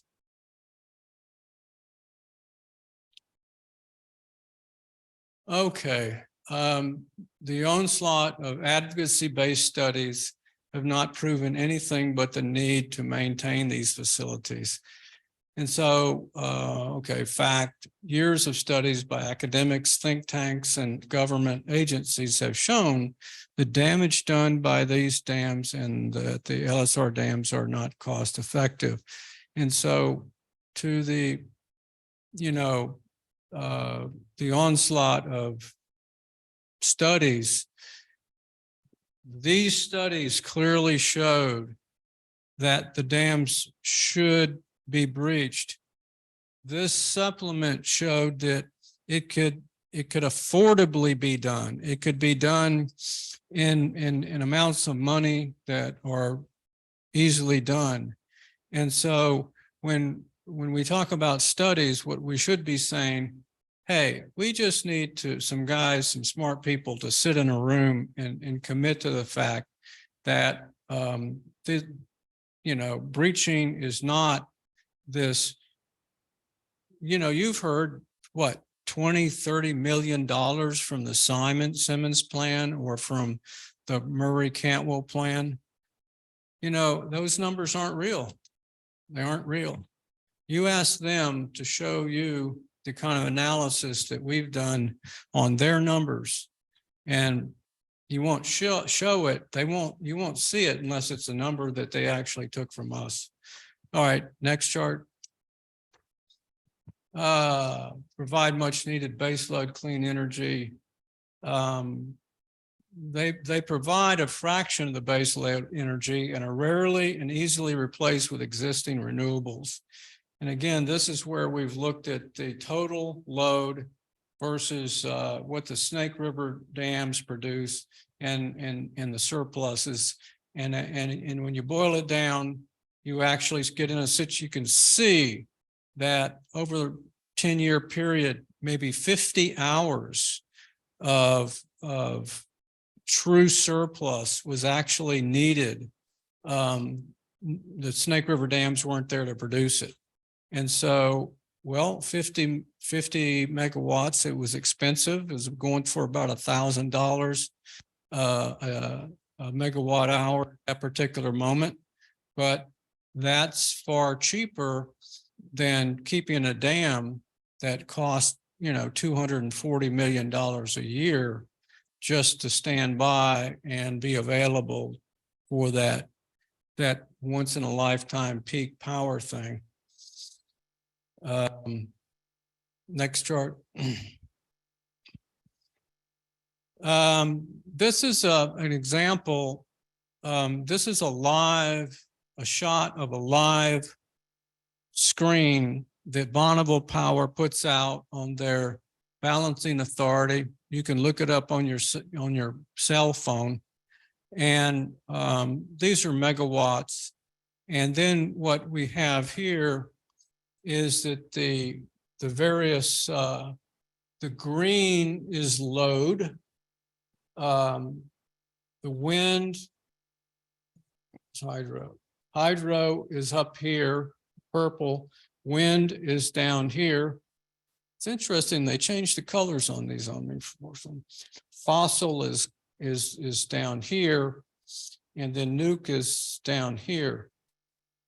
What's interesting here is back in August, about 2017 or whatever, well, about 2 years ago, a couple of us just typically watching this, we watch this stuff daily. We noticed this is Hanford Generating Station. It's chugging along at its 1,200 megawatts that it always does. Steady, steady, steady, steady. And then boom, it instantly drops down to 0 and continues at 0 for about 2 or 3 weeks. Now, did we hear, and I checked the newspaper and didn't see much, but did anybody hear any claims that the sky was falling or that there was blackouts because of whatnot? No. And you can also see that, because the generation data shows it, is that with this drop off, you had a boost in hydropower, but that hydropower has to come from a dam like Grand Coulee. It can't come from a Snake River Dam at this time of the year, because there is no water, any more water to give up to support that increase. But there was plenty of hydro. And so it's easy to, this is sort of an analytic, sort of an anecdotal way of looking at what happens if you take the Snake River dams out. Well, the answer is not much. It just, we've got so much hydro, and now we have wind. And even here, wind was down to pretty low and eventually came back up a few days later. And it was going on, wind was part of the port, it was doing okay beforehand. But but this is an example that, that we show that, you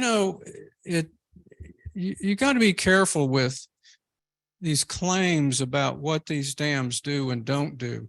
So no one made the claim here that the Snake River Dam saved the day. Because the evidence simply wasn't there. I think there was later a press release that said, "Oh yeah, it was important for the Tri-Cities," but the evidence does not show it. Next chart. Jim, during that time period in 2017, What? the Snake River dams were operating, each dam was operating about 1 turbine. The flow in the river was down to 11 kCFS. Okay, so Chris just said the river was down to 11 kCFF and 1 turbine. Thanks, Ken. Okay, next chart. Where's this it? Okay. Okay. LSR dams are vital to meeting electricity needs during peak usage periods. An unbiased analysis data shows that LSR dams provide very little power to meet peak use needs, and all peak events to date could have been met without the LSR dams. So this is a statement restating what I just said, is that claims of peaking power, Snake River dams were important, not true. Next chart. maybe it shows one. Yeah, this is the infamous cold snap of 2019. And what we want to point out here is that same kind of thing. The LSR output is this red line, and it's going along doing what it normally does. It drops down in the evening because, you know, there's less power, and so the prices drop. So they cut power to save a little money and so forth. And so you can see, and then maybe a little anomaly here, there's 4 March. So they kept it on for a couple more hours, and then 5 March, they're back. And so, but then look at all the export. This blue is power that was being exported outside of the BPA control area. So the tier 1 customers whose BPA's obligation is to them foremost was easily met and exceeded by the tier 1 or well, it was tier 1 power being produced by the hydro system, the other dams. It was the purple. That's just the BPA control area, the total amount. That 7,000 is kind of your number. You can say that's, you know, the most you can depend on an average basis. Next chart. Okay, this is another one where we, the heat wave of June 21, with BPA balancing authority. And so what this one shows is the fact that we, between this period, June 21st and the 25th, you can see that the Snake River dams had very little, there wasn't a lot of gyration going on here. It was pretty steady, a little bump here and there, but these are all, look, 0, really low numbers. This is not much water in the river, you know, a few turbines. No contribution can be made to the load. If I can get my colors right. All BPA load interchange. But even here we see that the interchange was giving away a lot of power that could have stayed inside to meet some real urgent need. But again, it's what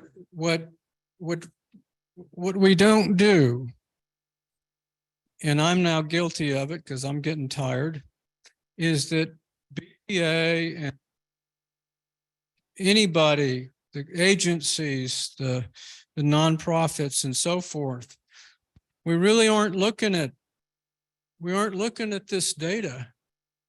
And if we would, more of us looked at it and questioned them. I mean, I've hammered John Harrison, BPA administrator, with some of these very own charts. And it gets his attention. You know, he kind of like, okay, I get it. And he, you know, and something happens. We had a minor success here. I'd been pushing to get the minimum interconnect number to at 200 kilowatts is what it is.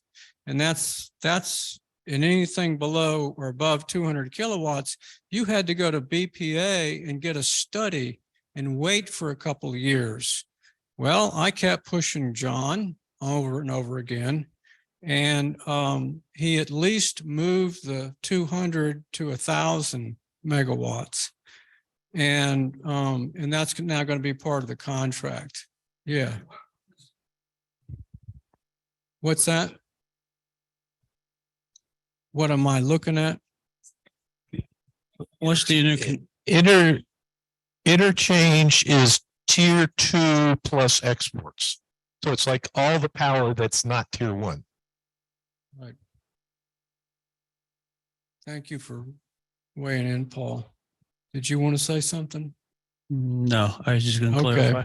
It's interesting that they were starting to front load the interchange there.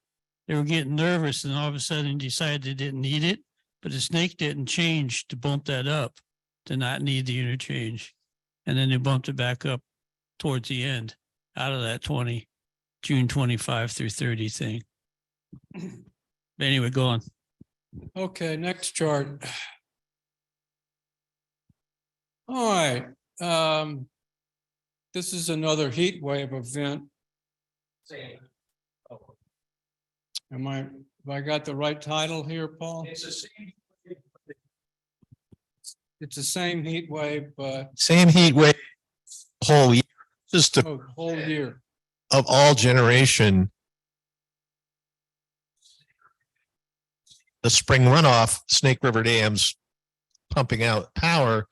But when you get to the summer during the heat wave, it was only 7 or 8% of all the power BPA had available. So like the point is that it's when you get into summer, the contribution of Snake River to a heat wave is minimal. Yes. The point too is it's a percent, the lower Snake River dams as a percent of total BPA generation. And if you look in between those two red lines, it's like at around 5 to 7% during an extreme event. Good point. Okay, next.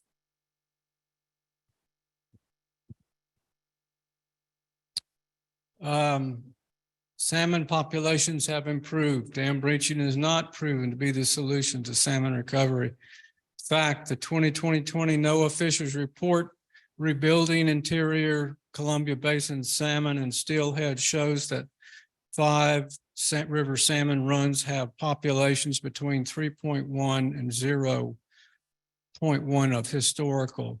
None of the runs are meeting recovery. I'll repeat that. None of the runs are meeting recovery, and 3 runs are less than 10% of recovery goals. This report lists the hydro system as the #1 limiting factor for all Snake River runs. To quote the report, for Snake River stocks, the centerpiece of action is restoring the lower Snake River feeding dam breaching.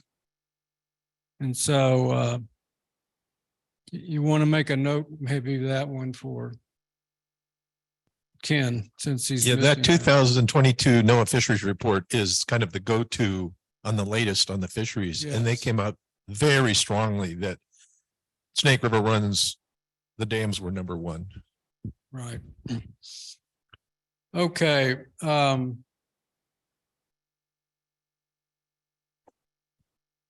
right, let's go to the next chart. All right, well, I'm sorry Ken missed this one. This is a really important chart. And it's my fault for going too slow.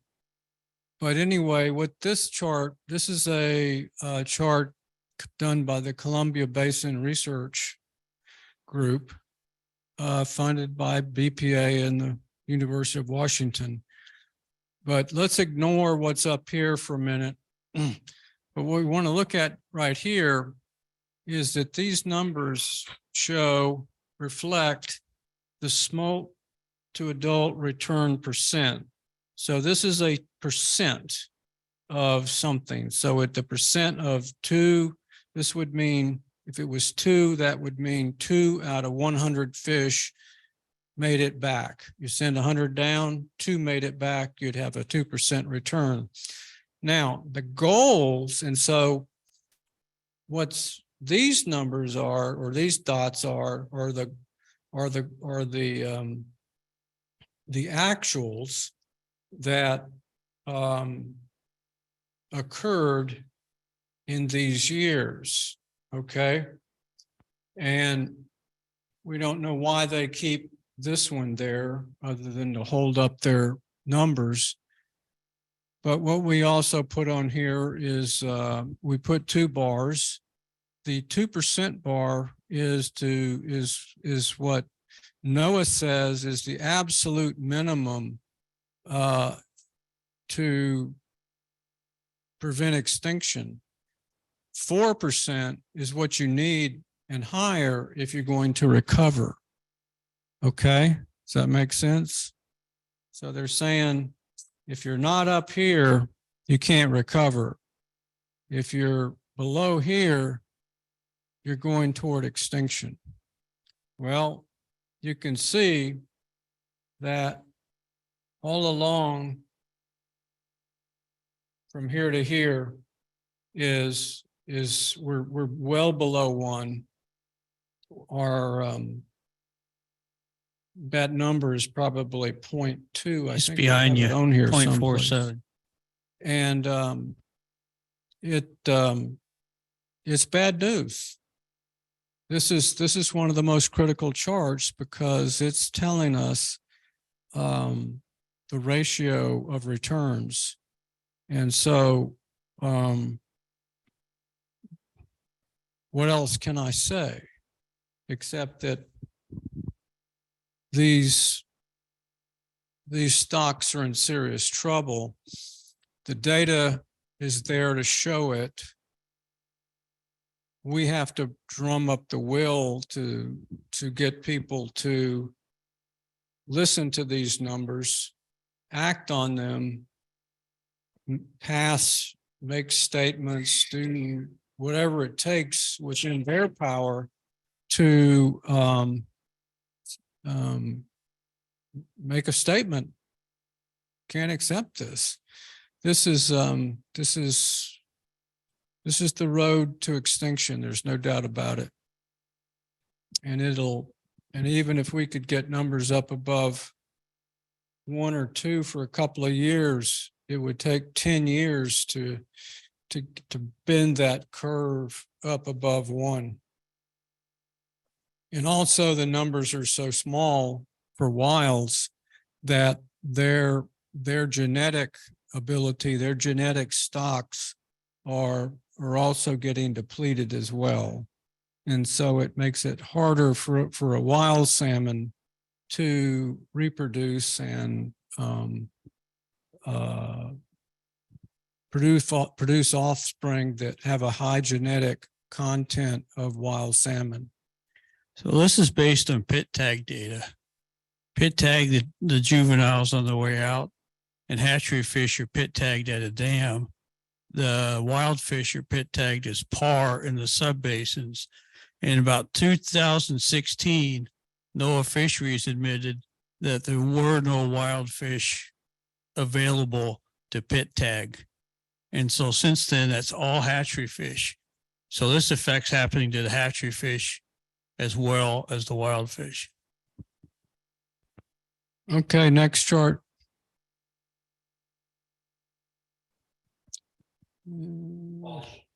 Okay, fall Chinook, same kind of predicament. We I guess, Paul, we put this heavy dotted line here because this line is the 10-year average that NOAA uses, but their 10-year average is stuck, you know, for some reason back here on 2009, maybe because if you take this number out, all of a sudden that drops out or something. But this is, you know, a real 10-year average here. But again, it's a same sad story.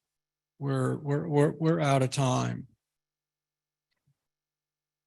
Okay, next chart.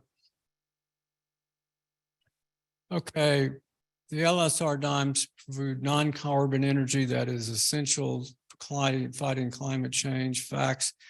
The LSR dams are not are not non-carbon reservoirs, release large quantities of methane, a potential greenhouse gas, and as compared to a free-flowing river.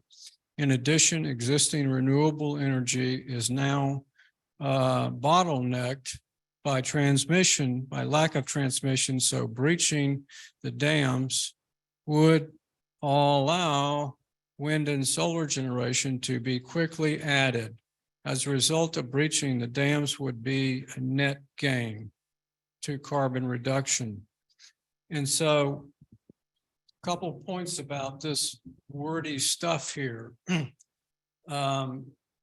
We have, through Corps of Engineer data and other people like Waddell Labs, we know the amount of methane coming off the Lower Snake dams. We know what that number is. And we know that if you were to take, and since methane has a lifespan of a lot shorter than carbon. And so if you shorten up the impact of your methane, you have a bigger bang for the buck result in terms of CO2e emissions. In other words, you do better. So for instance, if you, did I lose something?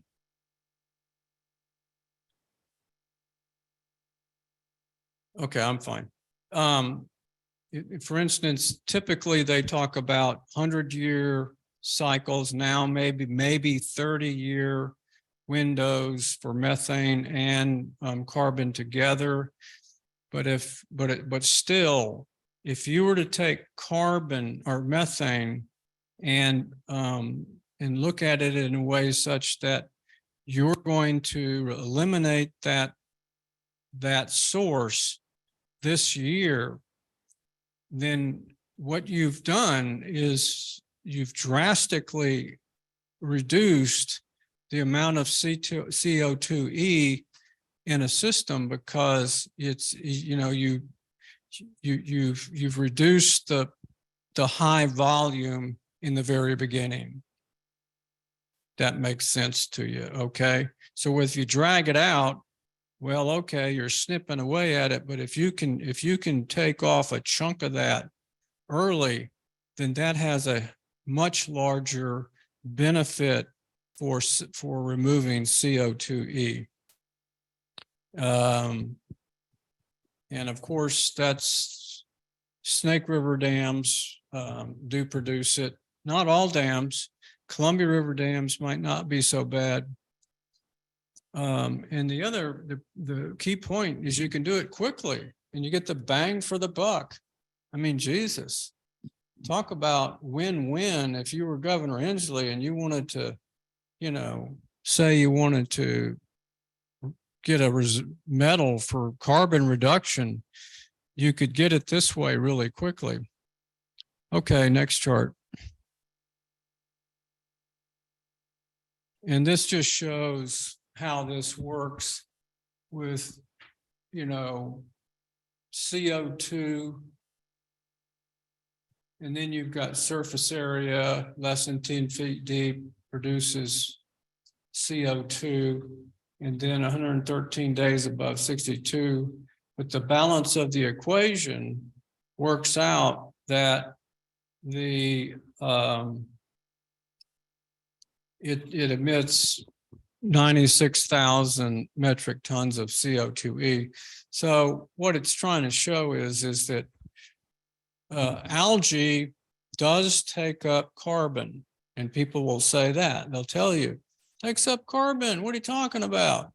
You say, yeah, but it reduces, it releases methane, and at a much higher rate. And so that's what we need to be able to articulate to people, is the fact that it's the methane that's the killer here. And the faster we get rid of it, the better off we are. Okay, next chart. Okay, here's a few of the little odds and ends. Cost to replace irrigation and transportation are too expensive to justify dam breaching. We'll start with irrigation water still be available, but would need larger pump. Basically, one dam has irrigation, that's Ice Harbor. It's about 14 farmers, mostly corporate types. And they irrigate by putting pipes down into the river. And so all we need to do, and this is part of the mitigation plan that BPA would pay for, is to extend those pipes, add additional pumps, and put screens down at the bottom. And that's how dozens of water treatment facilities around the country get their water, their drinking water. In fact, that's how they get it on the Elwha River. And so there's a lot of hyperbole about, oh, it's going to cost 100 million. No, this scheme right here cost, I think, $30 million. Barge navigation is declining, and recent rail upgrades have already replaced much of the cargo transport. So true, barge navigation is declining. There's still some grain, but it can be replaced by simply shifting the, there's basically 5 grain elevators along the railroad on the Snake River that are adjacent to a railroad. And so it's a matter of simply swapping the conveyance system from the river to the railroad, okay? And that's all pretty much done. I was also surprised to learn from reading last night is that the 2 railroads there, the short lines, got together, and they, I don't know, about 4 years ago, they went ahead and on their own, they upgraded their own, they upgraded their rail line to a Class 1 standard. And so that was like $17 million that the feds didn't have to pay for, BPA didn't have to pay for, but it's an upgraded benefit. And so, but we don't hear about that. And so, yeah, we just talked about the elevator modifications. One last thought on that. You hear constantly that it's going to add 1 million or 100,000 trucks to the road. Keep in mind, all this wheat starts off on a truck and it goes to a grain elevator someplace. And that grain elevator, 9 out of 10 times, either is on a rail line already or on a barge line that has rail, in other words, the Snake River. And so people, you know, when you hear this debate about the barges are going to go out of business, well, on the Snake they will, but grain will still be able to move. Yes. Yeah, Jim, some of your earlier presentations, I think you talked about the barges being subsidized to the tune of something like $30,000 per barge trip. Is that still the case? Putting a number on subsidies is a mind bender. And I honestly, it's kind of like when you're doing homework, it's the last thing you do if it's the hard one. And I'm not sure what a good number is to call it a subsidy.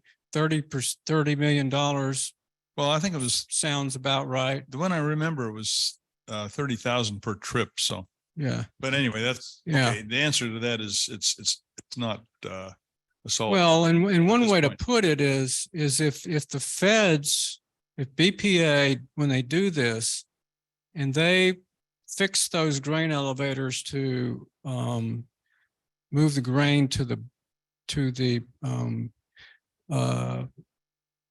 rail, and then they also expand their rail facilities with some more sidings and a couple more elevators. And I've put that all into a cost estimated in that paper, that I gave you guys called the Snake River Cost and Mitigation.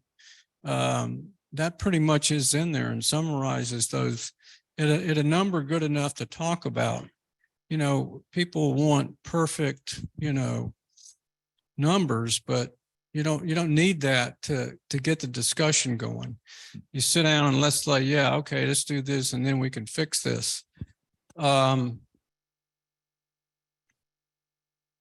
Okay, next chart.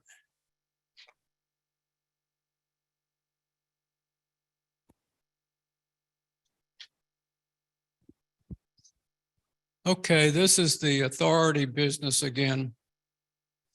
And it is clear that the Corps has well-defined authorities that give it the discretion to breach the lower snake dams based on authority to cease operations and its obligations under the Endangered Species Act. And gee, what happened to my? And so anyway, this is the 5 means that we went through a rigorous analysis from a policy standpoint, which is what I do. And we also had an attorney go through it and do a legal interpretation. And she confirmed that, yeah. And I think we have a guy, Chip Smith from the Pentagon, actually may still be on the line. I don't know if he's out there, but he's looked at it too. And more or less confirmed that what we're talking about is correct.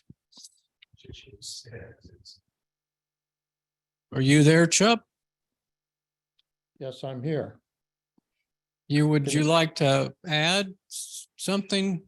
Well, as long as I was able to make this system work very quickly, when I looked at all the documents on your website there, Dam Sense and some others that various people had sent me, it seems to me that you've got 100 years of degradation of the Snake River or Columbia River systems. You got climate change trends, which are going in the wrong direction. Things that weren't considered back in the 30s through the 70s when the system was constructed.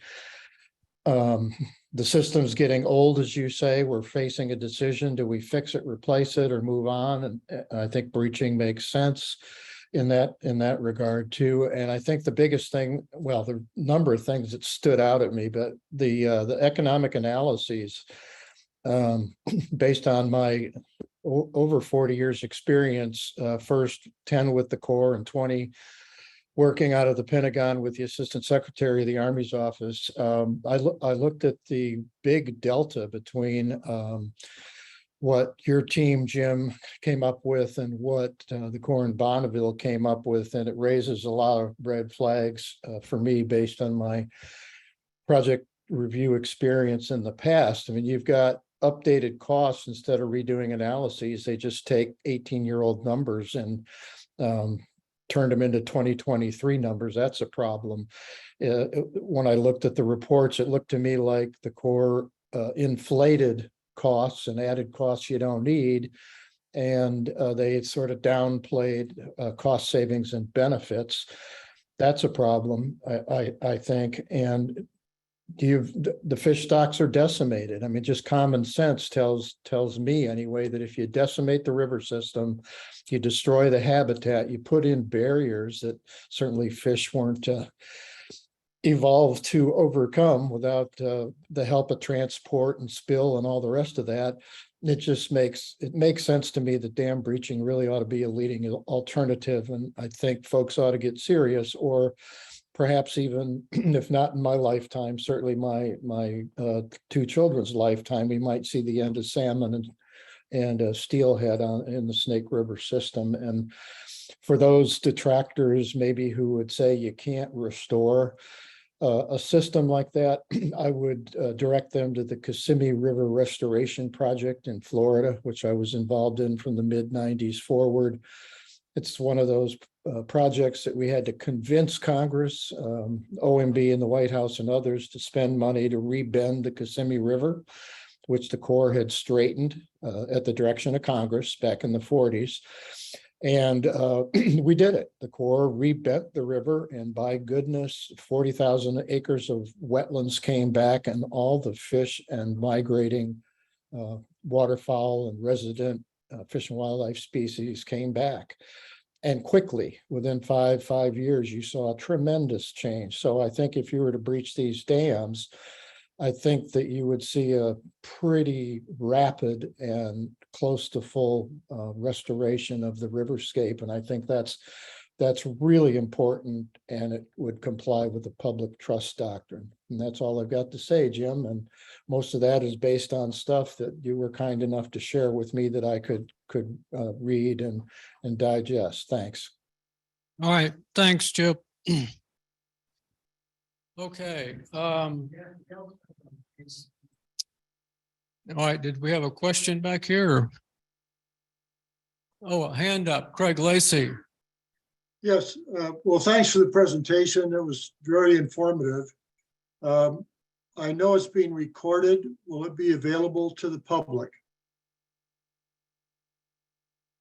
Yes. Yes, is recorded to some degree. Yes, we have someone who's recording this, or was. Oh, you moved there. Yep. Yeah, well, it will be probably on the Dam Sense website. I believe is the P also recording the Zoom. So there'll be two different recordings. Yeah. Thank you. Any other, and I'm sorry if I've missed people. Well, yeah, Commissioner O'Toole, you gonna go? Yeah, sure. Jim, thanks for the presentation. Appreciate it. Learned a lot. I wanted to ask also about the I've got two questions. First is, will the slides also be made available that you presented?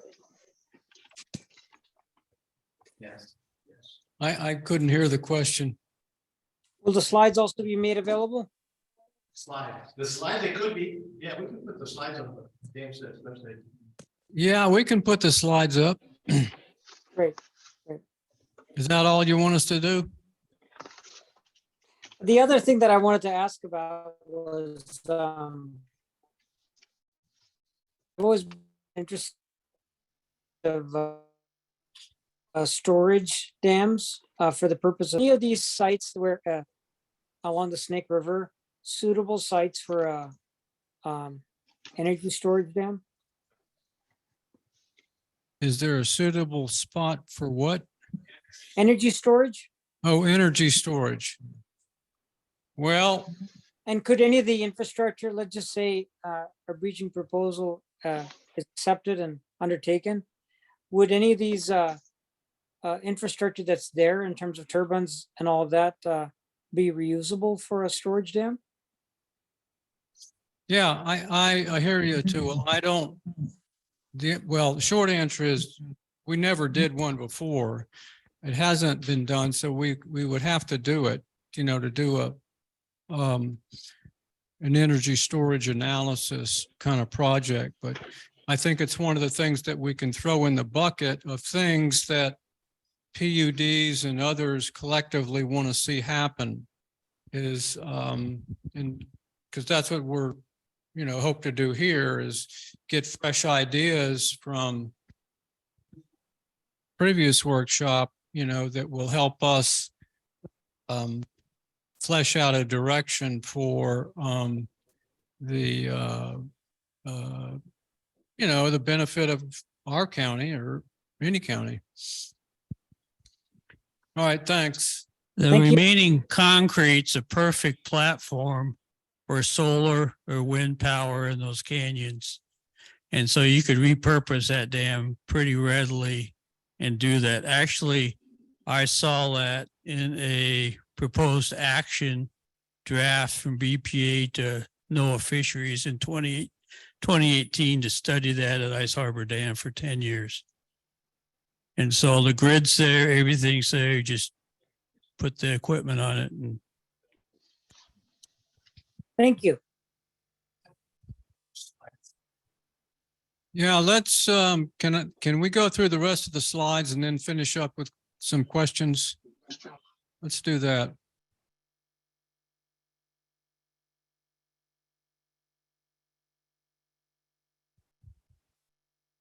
Okay, what role did the LSR play in Clallam PUD portfolio? We already did that one. Oh, here we go. So, yes. What role did the LSRDs play in the Clallam Power portfolio? Yeah, go to the next.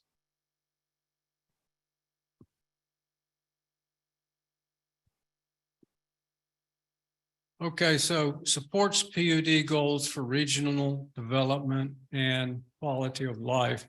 I think this is a view that says if we work hard to help improve the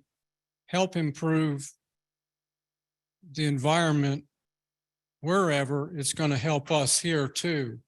And it's sort of a, it's one of those concepts that's motherhood and apple pie, but it goes without saying. And I think we like to believe that if we have a decent neighborhood and a decent environment and a decent ecology, that that will bring us all up. Removing money, losing dams would lower rates. Yes. Theoretically, we've seen charts that said that would be the case. Can I guarantee that that would happen? Probably not, but it's certainly enough evidence out there. If you take a big asset, it's costing you $240 or $50 million a year, and you stop spending that money and you put it back into the rest of the portfolio of the organization, it's going to, lower rates, add infrastructure, build for us, a transmission line or something like that. Little or positive impact on power availability or reliability. Yeah, well, I think that it's the same kind of thing. If you take the dams out, you have opened up 3,000 megawatts of, grid space in Eastern Washington. And once you start, the engineers start figuring out how to move that around in terms of efficiencies, that ought to help, with the overall issue of grid reliability. But I think because right now we've got bottlenecks, and we have a bottleneck there. And so that if we can help eliminate that bottleneck, that may make it easier for power to get to Clallam County. Okay.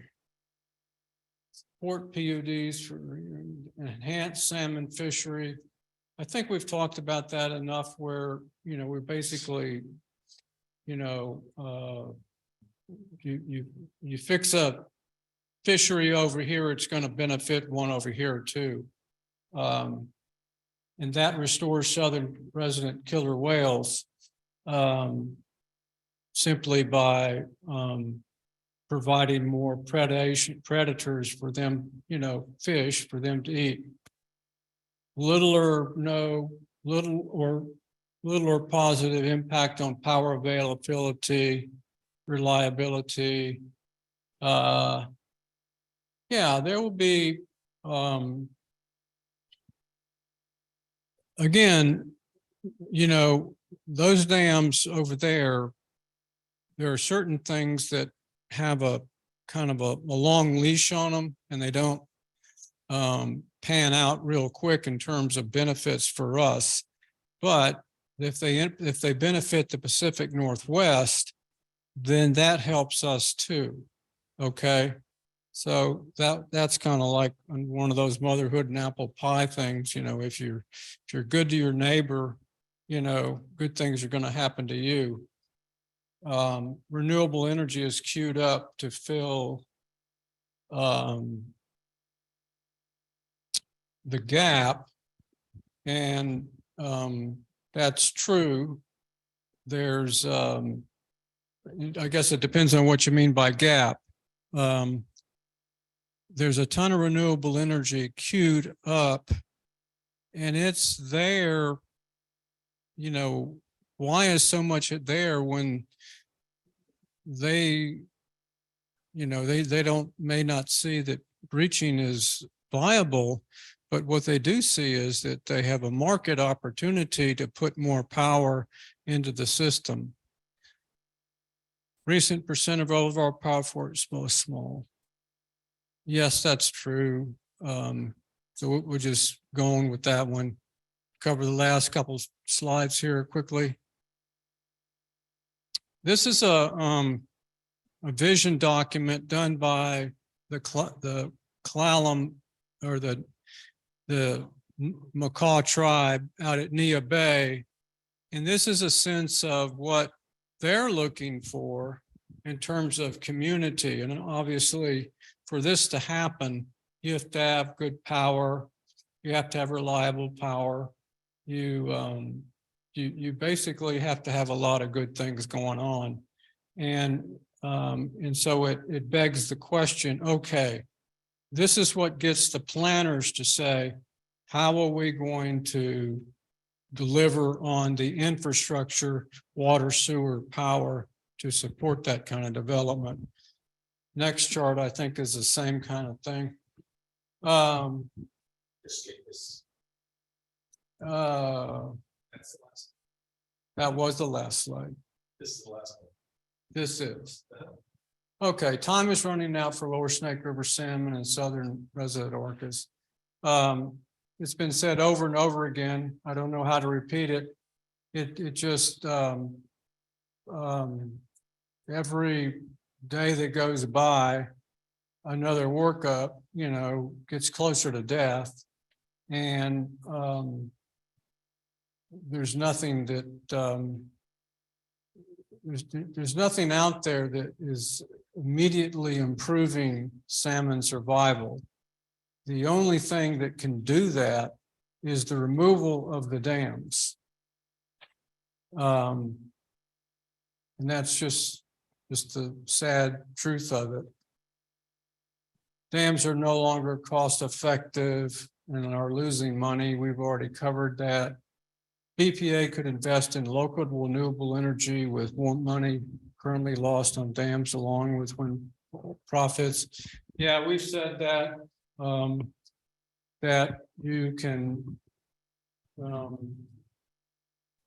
save money here, you put it over here where you can get more bang for the buck. Can't guarantee it'll happen, but it's kind of like, let's make a deal, sit down with them and start playing hardball. Okay, clown may be small, but we make big waves when we take a leadership role. About that, Sean.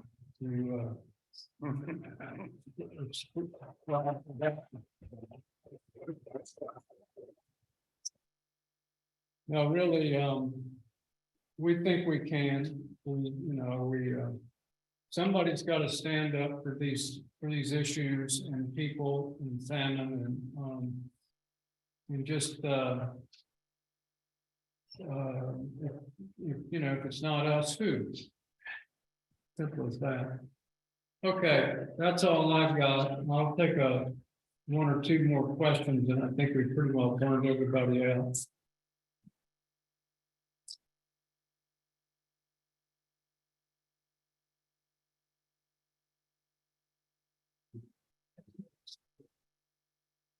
We want to. Go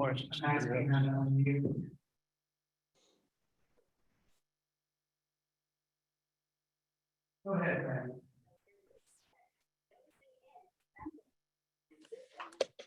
Go ahead, Patty. Okay.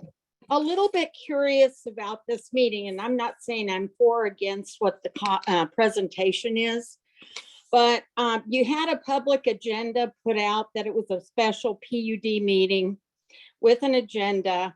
And yet when you started to speak, you said, well, I'm doing this for myself, basically. I'd have to go back and listen to the recording.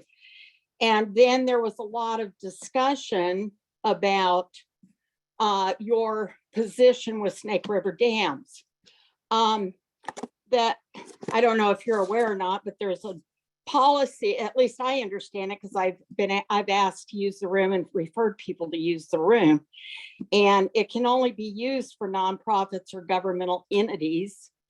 And staff really cannot assist anything associated with that. There's also an RCW 42.17a.555 that precludes you from being able to do this as a meeting. So I'm just curious what's going on here in his PUD at risk, because you're holding this, you're a commissioner, and is it putting staff at risk as well because they're attending the meeting? That's what my concern is. As I said, I'm not stating a position for or against. I'm just concerned with what has occurred here today and whether you're following RCW guidelines. Yeah, thanks, Patty. And, in the beginning, I made it clear I was speaking as a citizen and so forth. And I realized at times I was saying things that may sound like advocacy, but basically everything that I was saying, I was trying to refer back to the fact that I am quoting from government documents. All I'm trying to do is bring forward that knowledge, that information that is in these government reports, and of it, sometimes sounds a little, like advocacy or not, but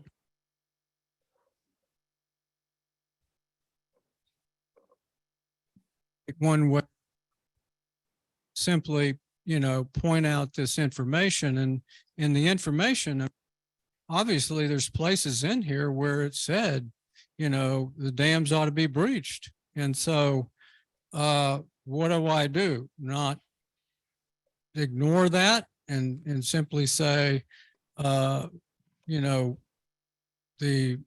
papers don't take a position. So anyway. Yeah, I'm just, saying there is an RCW, the PUD has a policy around who can use the rooms, which is around the RCW. And it just appears to me that that's been violated today. Well, I guess that's your opinion, but, we tried to make every effort to stick to these documents that I have on the table, and the reason they're here is to serve as to point out that I'm not presenting an opinion. I am simply sharing information. Yeah, you have an agenda that I don't see was followed today, that was published. Anyway, that's all I have to say.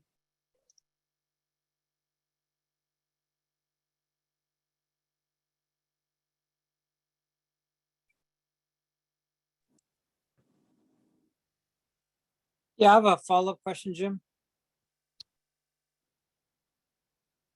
Well, are we finished?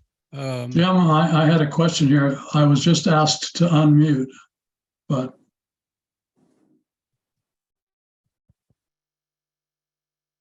Go ahead, Ronald. Jim and other commissioners, I wrote you a letter asking you to get rid of some BPA disinformation that's in your lobby and that appears in your newsletter. I was just wondering if that's being acted upon. I have not seen that letter yet, Ron. Geez, I sent it to all your email addresses, all three of you. If it was an email, there was a period of about 2 weeks where I wasn't getting any email. I sent it to the other two commissioners as well. Well, I will resend it, but I'd just like to add the appearance of fairness doctrine has absolutely zero to do with a meeting like this. This is not a publicly required hearing about a permit application. And you're Okay. entitled to your opinion anyway, as a commissioner or a citizen. Yeah. So I appreciate you going to this effort to try to do away with some of the misinformation involving the dams. Right. Okay. Thanks. Thanks, Ron. All right. With that, Jim, I just had one last follow-up question. go ahead. Okay, so there was some discussion on the storage, and I don't know who responded, but I at a future time would love to follow up on the storage dam question. So whoever that was can follow up with me, or you can connect us. That'd be great. Thank you. Okay, thanks. All right, I don't see anything else. And so with that, we'll close this special meeting that was basically delivered by me as a private citizen with no attempt at advocacy for any position one way or another. Thank you. That was the best presentation I've ever heard on this subject. We thank you so much.